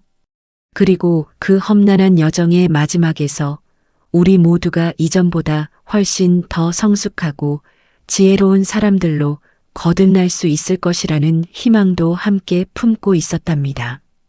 이제 정말로 그 누구도 상상할 수 없을 만큼 충격적이고 극적인 운명의 대반전이 막 시작되려고 하고 있었어요. 며느리는 여전히 꿈에도 모르고 있지만 머지않아 자신의 인생을 송두리째 뒤흔들어 놓을 그 엄청난 진실과 마주하게 될 순간이 다가오고 있었거든요. 드디어 그 운명적인 날이 찾아왔어요. 2024년 11월 15일 목요일 오후 2시, 며느리 박수진이 그토록 간절히 원하고 애타게 기다려왔던 대성 모직그룹과의 미팅이 성사된 거였답니다. 영숙이를 통해 전해 들은 바로는 며느리가 그 소식을 듣고 얼마나 기뻐 날뛰었는지 모른다고 하더라고요. 마치 로또에 당첨된 사람처럼 집안을 뛰어다니며 소리를 질렀다는 거예요. 몇 달 동안 목을 빼고 기다렸던 그 기회가 드디어 주어진 것에 대한 흥분과 설렘이 온몸에서 뿜어져 나왔을 거예요. 하지만 며느리는 전혀 몰랐겠죠. 자신이 그토록 갈망했던 그 만남이 사실은 자신의 인생을 송두리째 뒤바꿔 놓을 충격적인 운명의 함정이었다는 사실을 말이에요. 그날 아침 며느리는 평생 한 번도 해보지 않았을 정도로 정성스럽게 치장을 했다고 해요. 새벽 5시부터 일어나서 머리부터 발끝까지 완벽하게 가꾸느라 3시간을 꼬박 투자했다고 하더라고요. 고급 미용실에서 새로 맞춘 헤어스타일에 평소에는 아까워서 꺼내보지도 않던 명품 정장까지 차려입고 나서니 마치 다른 사람이 된 것 같았을 거예요. 거울 앞에서 자신의 모습을 확인하며 연신 만족스러워하던 며느리의 얼굴에는 곧 펼쳐질 성공에 대한 자신감과 승리감이 가득했을 것 같아요. 마치 이미 승진이 확정된 것처럼 우쭐해하며 앞으로 자신이 누리게 될 권력과 부에 대한 달콤한 상상에 빠져 있었을 거예요. 오후 1시쯤 되어서 며느리는 회사 동료들과 함께 대성 모직그룹 본사 건물 앞에 도착했어요. 강남 한복판에 우뚝 솟아있는 그 위엄 있고 웅장한 빌딩을 올려다보며 며느리의 가슴은 두근두근 뛰었을 거예요. 드디어 자신의 꿈이 현실이 되는 순간이 왔다는 생각에 온몸에 전류가 흐르는 듯한 흥분을 느꼈을 테니까요. 로비에 들어서는 순간부터 며느리는 압도당했을 거예요. 천장 높이까지 이어지는 대리석 기둥들과 화려한 샹들리에 그리고 곳곳에 배치된 값비싼 예술품들이 만들어내는 고급스러운 분위기에 넋을 잃었을 것 같아요. 발밑으로는 부드러운 융단이 깔려 있어서 걸을 때마다 발걸음이 소리 없이 흡수되었고 코끝에는 은은한 향수 냄새가 스며들어 마치 다른 세계에 온 것 같은 기분이었을 거예요. 엘리베이터를 타고 최상층으로 올라가는 동안 며느리의 심장은 터질 것처럼 빨리 뛰었을 것 같아요. 손바닥에는 긴장감 때문에 촉촉하게 땀이 배어 나왔고 입안은 바짝 말라서 침을 삼키기도 힘들었을 거예요. 하지만 그 모든 긴장감 속에서도 성공에 대한 기대감만큼은 하늘 높이 치솟아 있었답니다. 드디어 회사에서 가장 고급스럽고 격조 높은 VIP 회의실에 도착했어요. 문이 열리는 순간 며느리의 눈에 들어온 광경은 정말 숨이 멎을 정도로 압도적이었을 거예요. 거대한 원목 테이블을 중심으로 배치된 고급스러운 가죽 의자들, 그리고 한쪽 벽면 전체를 차지하는 거대한 창문을 통해 보이는 한강의 장관이 마치 한 폭의 그림 같았거든요. 며느리는 준비된 자리에 앉아 잔뜩 긴장한 채로 기다렸어요. 옆에 있던 동료들도 모두 마찬가지였을 거예요. 이 자리에서 좋은 결과만 나오면 회사 전체의 운명이 바뀔 수도 있는 중대한 순간이었으니까요. 그때 회의실 문이 천천히 열리면서 정장 차림의 몇몇 사람들이 들어오기 시작했어요. 모두들 범상치 않은 아우라를 풍기며 당당하게 걸어 들어오는 모습이 며느리의 눈에는 마치 신들이 강림하는 것처럼 보였을 거예요. 그런데 바로 그 순간 며느리의 시선이 마지막에 들어오는 한 사람에게 못 박히듯 고정되어 버렸어요. 처음에는 뒷모습만 보여서 누군지 알 수 없었지만 뭔가 묘하게 익숙한 실루엣이었거든요. 그 우아하면서도 품격 있는 걸음걸이와 자세가 어디선가 본 것 같은 강한 느낌을 불러일으켰어요. 며느리의 눈동자가 그 사람의 어깨선을 따라 올라가면서 가슴 깊숙한 곳에서 뭔가 불길한 예감이 스멀스멀 피어오르기 시작했어요. 그 여성의 목선, 머리카락이 묶인 방식, 심지어 걷는 리듬까지도 묘하게 친숙했거든요. 하지만 동시에 평소 알고 있던 그 사람과는 완전히 다른 오라가 느껴져서 혼란스러움이 밀려왔답니다. 그 사람이 천천히, 정말 천천히 돌아서기 시작하는 그 몇 초 동안 며느리 박수진의 심장은 미친 듯이 뛰기 시작했어요. 마치 시간이 슬로우 모션으로 흘러가는 것처럼 그 얼굴이 조금씩 드러날 때마다 며느리의 온몸에는 소름이 돋기 시작했거든요. 옆 얼굴이 반쯤 보이는 순간 며느리의 호흡이 가빠지기 시작했어요. 그 코선, 그 턱선이 너무나 낯익었거든요. 하지만 그 품격 있는 분위기와 당당한 자세는 자신이 아는 그 사람과는 전혀 달랐어요. 그리고 마침내 그 얼굴이 완전히 드러난 순간 며느리 박수진의 세상은 말 그대로 완전히 멈춰버렸어요. 눈앞에 나타난 얼굴을 본 순간 혈관 속의 피가 모두 얼어붙는 것 같은 충격이 온몸을 관통했거든요. 마치 벼락을 맞은 것처럼 온몸이 경직되면서 숨을 쉬는 것조차 잊어버렸어요.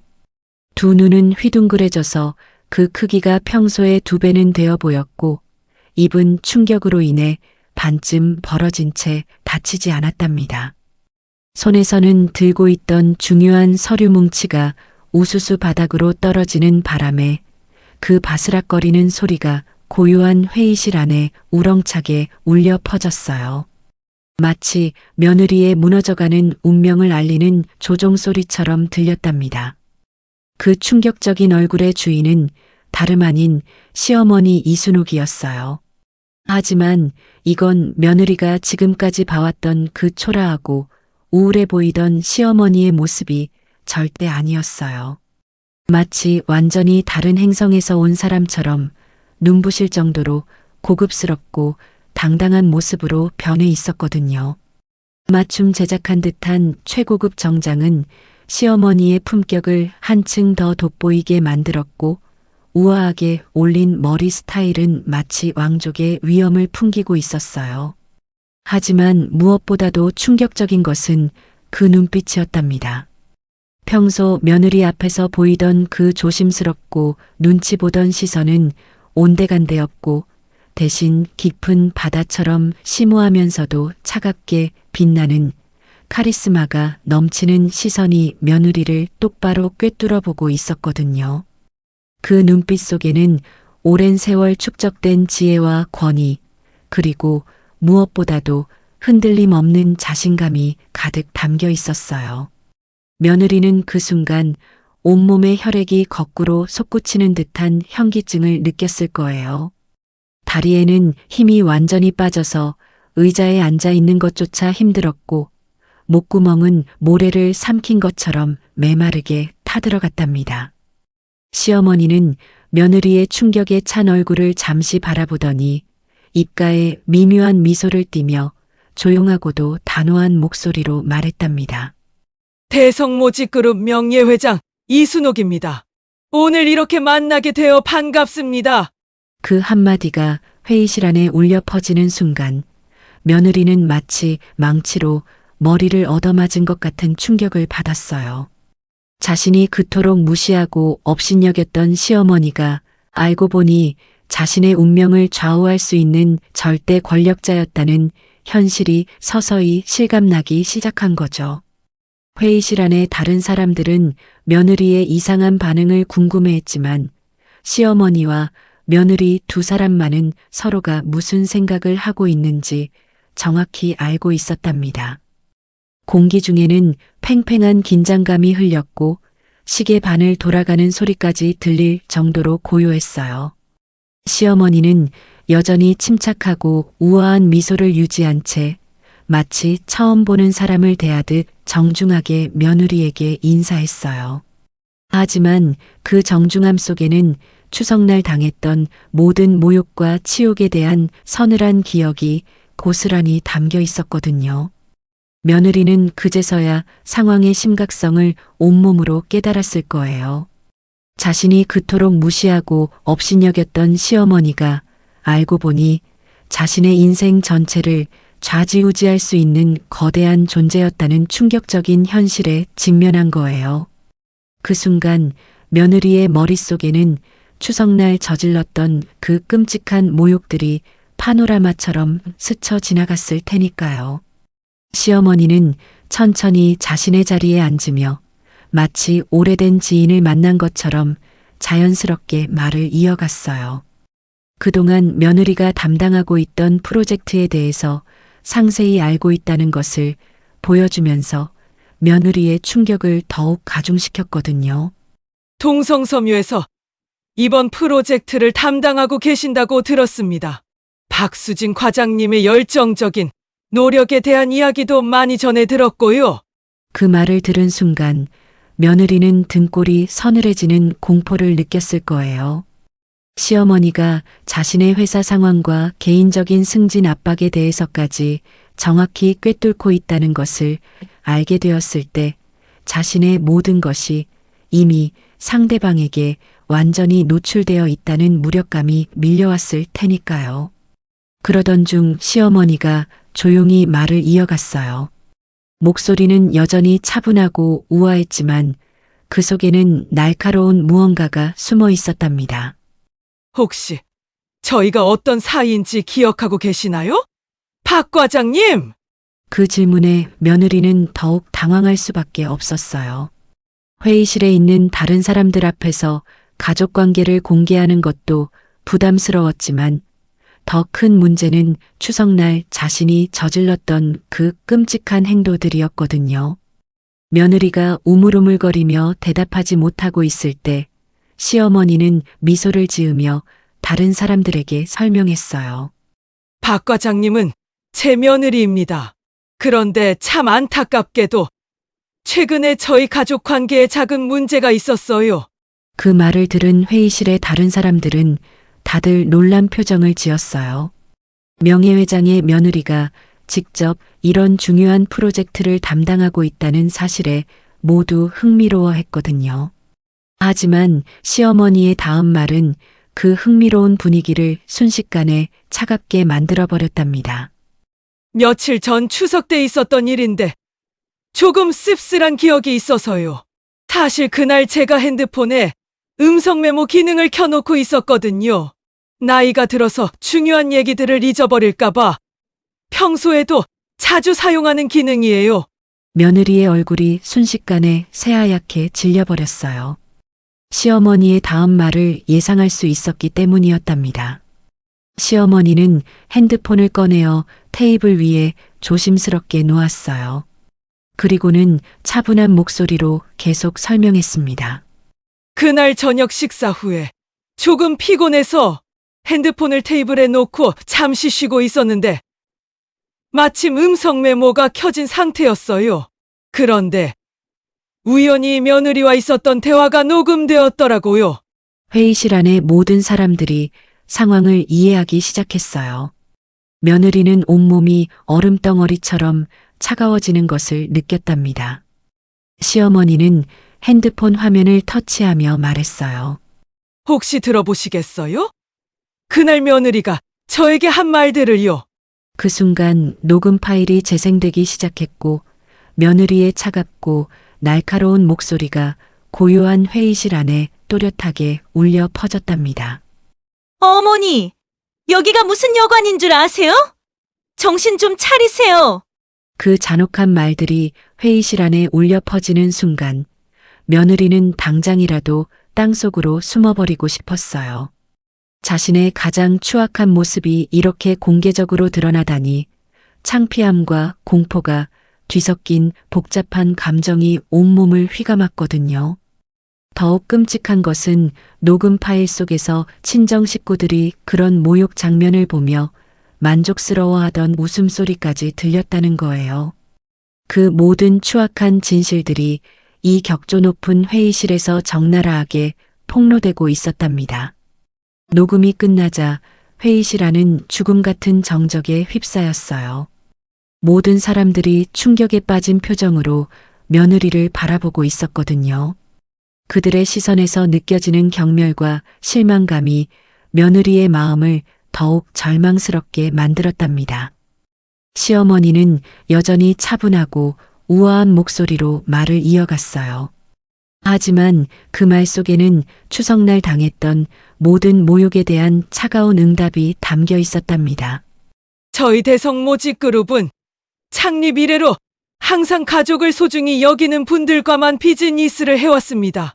가족에게도 이런 식으로 대하시는 분이 과연 저희 회사와 고객들을 어떻게 대하실지 솔직히 걱정이 되는군요. 그 말을 들은 순간 며느리에게는 하늘이 무너져 내리는 것 같았어요. 시어머니의 말 한마디 한마디가 마치 날카로운 칼날처럼 가슴을 도려내고 있었거든요. 시어머니는 계속해서 말했습니다. 비즈니스라는 것은 결국 사람과 사람 사이의 신뢰에서 출발하는 것이라고 생각합니다. 가장 가까운 가족도 배려하지 못하는 분께 수십억 원의 계약을 맡길 수 있을까요? 어려운 상황이 오면 저희를 어떻게 대하실지 솔직히 확신이 서지 않아요.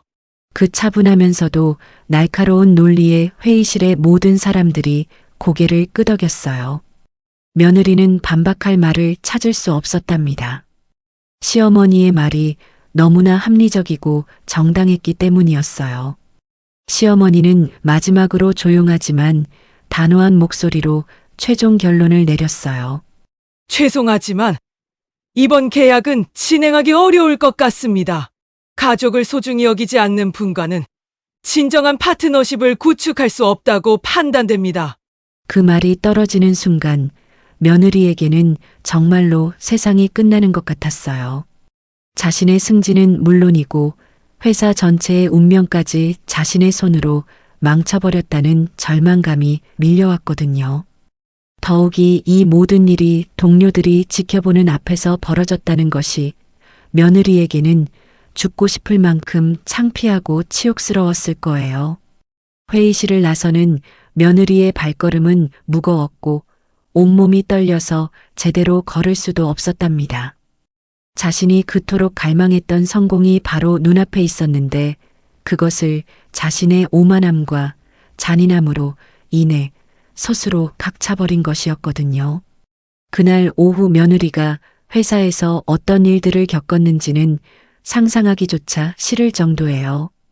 이미 업계 전체에 소문이 퍼져서 며느리의 사회적 평판은 완전히 땅바닥으로 떨어져 버렸을 거예요.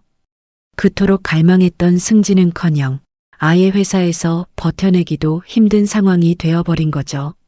하지만 진짜 충격은 그날 저녁에 기다리고 있었어요.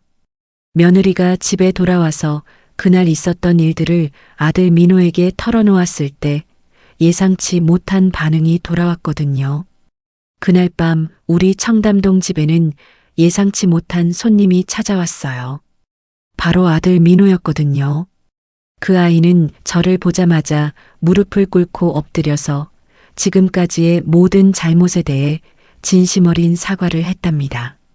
특히 추석날 어머니가 모욕당하는 것을 지켜보고도 아무것도 하지 못했던 것에 대한 뼈저린 후회를 털어놓았어요. 그 모습을 보니 저는 비로소 확신할 수 있었어요. 이 모든 일이 결코 헛되지 않았다는 것을, 그리고 우리 아들이 드디어 진짜 어른으로 성장할 수 있는 계기를 찾았다는 것을 말이에요. 이제 우리 가족에게는 정말로 새로운 시작이 기다리고 있었어요. 진정한 사랑과 존중, 그리고 서로를 아끼는 마음으로 다시 한번 가족의 의미를 되찾을 수 있는 소중한 기회가 찾아온 거였답니다. 하지만 이 모든 상처와 아픔이 진정으로 치유되기까지는 아직 한 번 더 놀라운 반전이 남아 있었어요.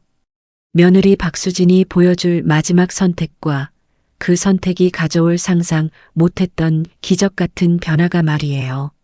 모든 진실이 밝혀진 지금, 과연 이 모든 이야기가 어떤 감동적인 결말로 마무리될지, 정말 아무도 예상할 수 없는 마지막 순간들이 우리를 기다리고 있었답니다.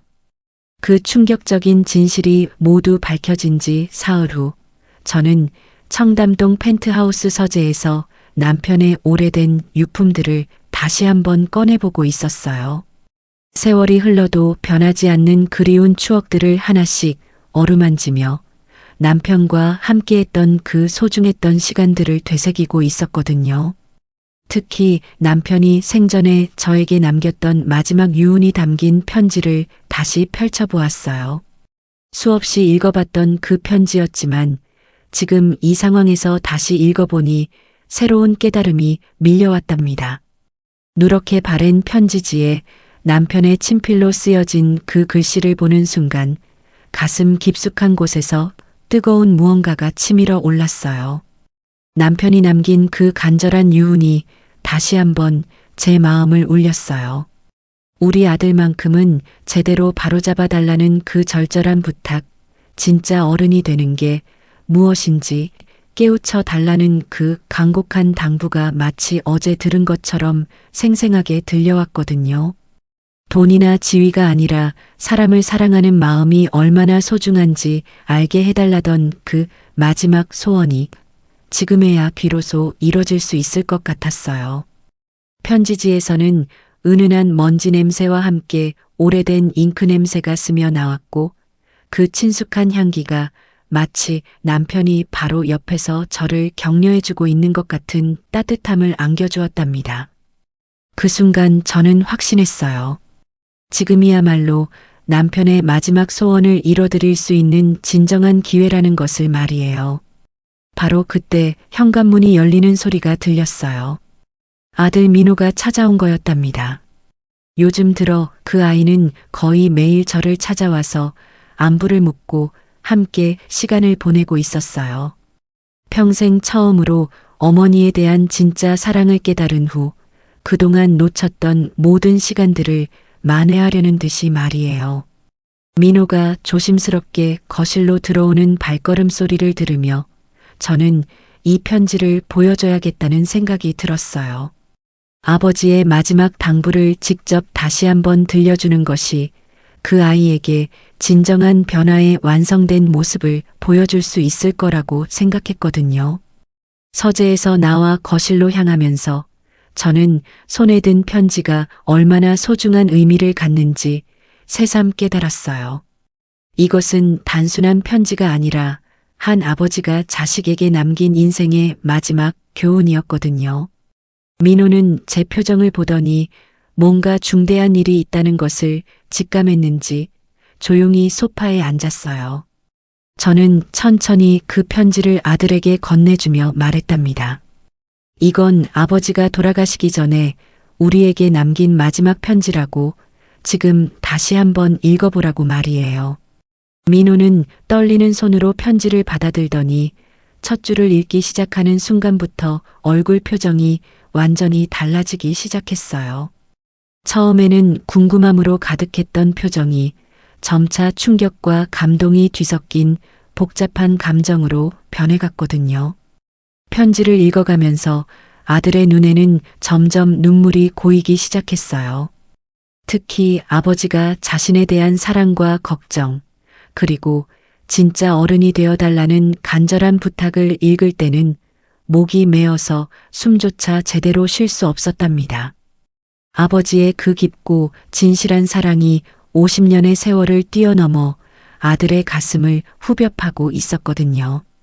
편지를 다 읽은 민호는 한동안 말없이 종이를 내려다보더니 갑자기 바닥에 무릎을 꿇고 주저앉으며 목 놓아 울기 시작했어요. 45살이나 된 어른이 어린아이처럼 가슴을 치며 흐느끼는 모습을 보니 저 역시 눈물을 참을 수 없었답니다. 그 아이는 울음을 터뜨리며 자신의 지난 날들을 뒤돌아보며 깊은 후회를 쏟아냈어요. 부모님의 진짜 마음도 헤아리지 못했던 자신의 어리석음, 아내의 오만함에 휘둘려서 어머니를 제대로 보호해드리지 못했던 그 무능함에 대해 뼈를 깎는 듯한 참회를 하고 있었거든요. 온몸을 떨며 통곡하는 그 모습에서 저는 진짜 어른으로 거듭나는 아들의 모습을 볼 수 있었어요. 그런 아들의 모습을 보며 저는 마침내 확신할 수 있었어요. 이 모든 아픔과 시련이 결코 헛되지 않았다는 것을, 그리고 우리 아들이 드디어 아버지가 바라던 진짜 어른으로 거듭날 수 있는 순간이 왔다는 것을 말이에요. 그날부터 민호는 완전히 새로운 사람이 되었어요. 가장 먼저 한 일은 아내 박수진과의 관계를 정리하는 것이었답니다. 더 이상 아내의 오만함과 이기심을 방관할 수 없다고, 진정한 반성과 변화가 없다면 함께 살 수 없다는 단호한 의지를 보여주었어요. 며느리 박수진은 그 말을 들은 후 며칠 동안 방에 틀어박혀 지내더니 마침내 저를 찾아왔어요. 그 아이가 청담동 집 현관 앞에 서서 초인종을 누르는 순간 저는 가슴이 두근두근 뛰었어요. 과연 어떤 마음으로 왔을지 궁금했거든요. 문을 열어보니 며느리의 모습은 완전히 달라져 있었어요. 평소에 화려한 치장은 온데간데였고 수수한 옷차림에 화장기 하나 없는 창백한 민낯이었거든요. 하지만 무엇보다 달라진 것은 그 눈빛이었어요. 예전에 오만하고 차가운 시선 대신 진심 어린 뉘우침으로 가득한 간절한 눈빛이 저를 바라보고 있었답니다. 며느리는 저를 보자마자 바닥에 무릎을 꿇고 앉더니 온몸을 떨며 말했어요. 어머니, 정말 죄송합니다. 죽어서도 용서받을 수 없는 일을 저질렀습니다. 그 한마디에 담긴 절절한 진심을 느낄 수 있었어요. 이전의 며느리라면 절대로 보여주지 않았을 처절한 참회와 뼈저린 후회가 고스란히 전해져 왔거든요. 고개를 바닥에 박고 있는 그 아이의 어깨가 격렬하게 떨리는 모습을 보니 정말로 심장이 찢어질 정도로 뉘우치고 있다는 것을 알 수 있었답니다. 며느리는 눈물과 콧물을 흘리며 그동안의 모든 잘못을 하나하나 참회했어요.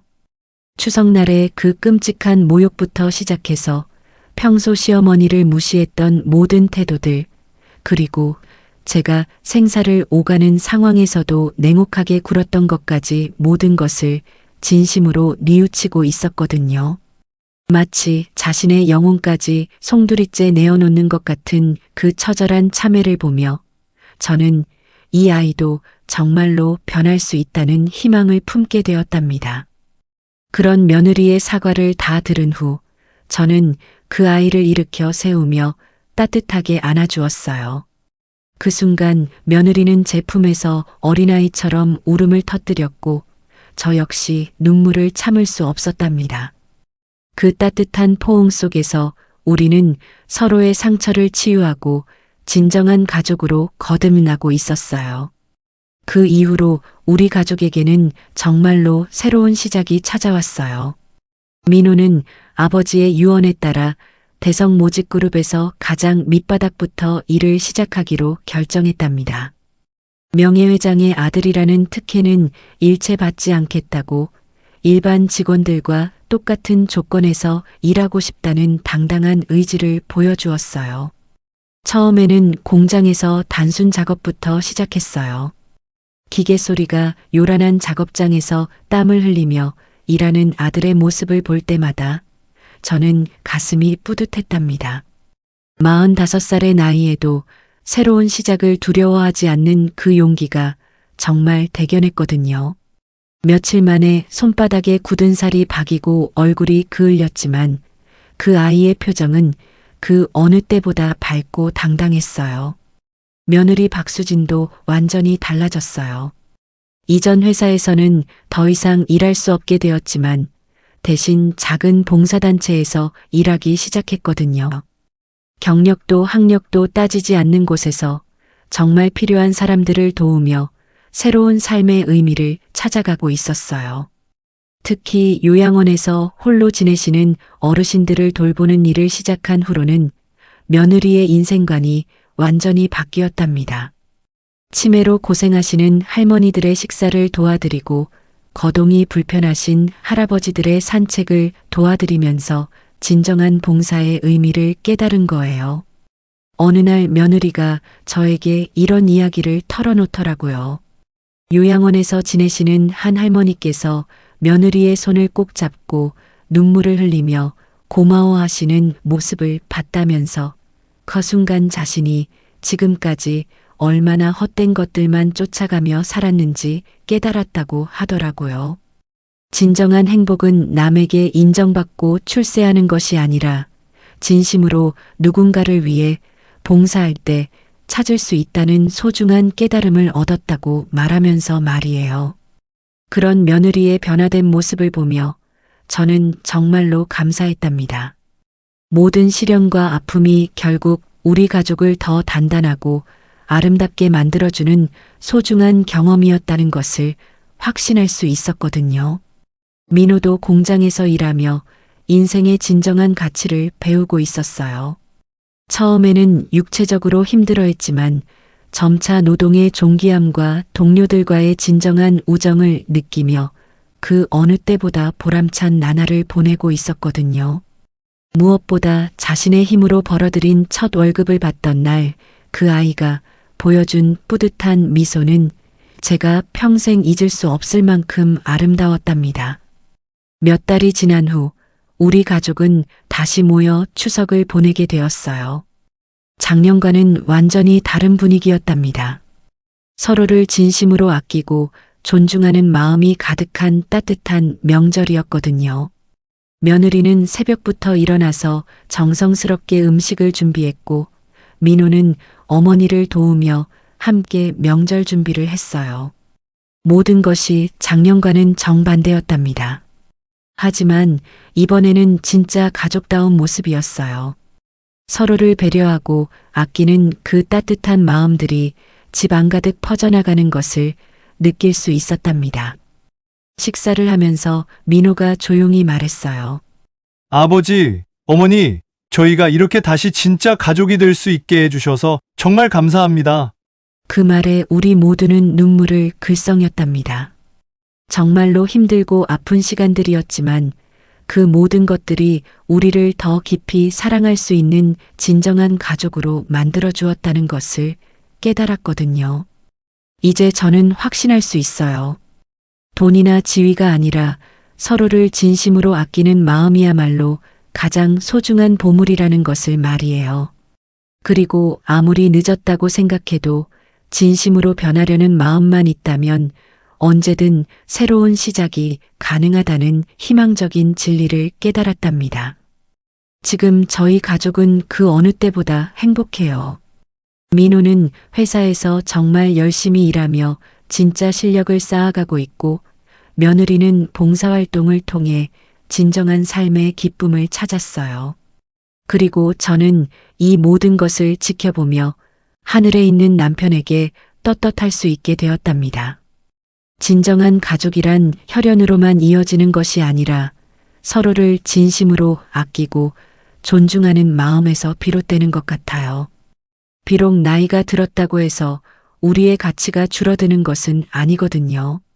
70세가 된 지금도 이렇게 새로운 사랑과 희망을 만들어갈 수 있다는 것이 그 증거니까요. 오늘도 6시 내 사연, 인생 이야기를 끝까지 함께 해주신 시청자 여러분, 진심으로 감사드립니다. 구독과 좋아요로 보내주시는 따뜻한 응원이 늘 큰 힘이 되고 있습니다. 이번 영상을 보시고 혹시 며느리나 시어머니 사이의 갈등을 지혜롭게 해결하신 경험이나 가족 중 누군가의 진심 어린 변화로 감동받으셨던 순간이 있으시다면 댓글로 공유해 주세요.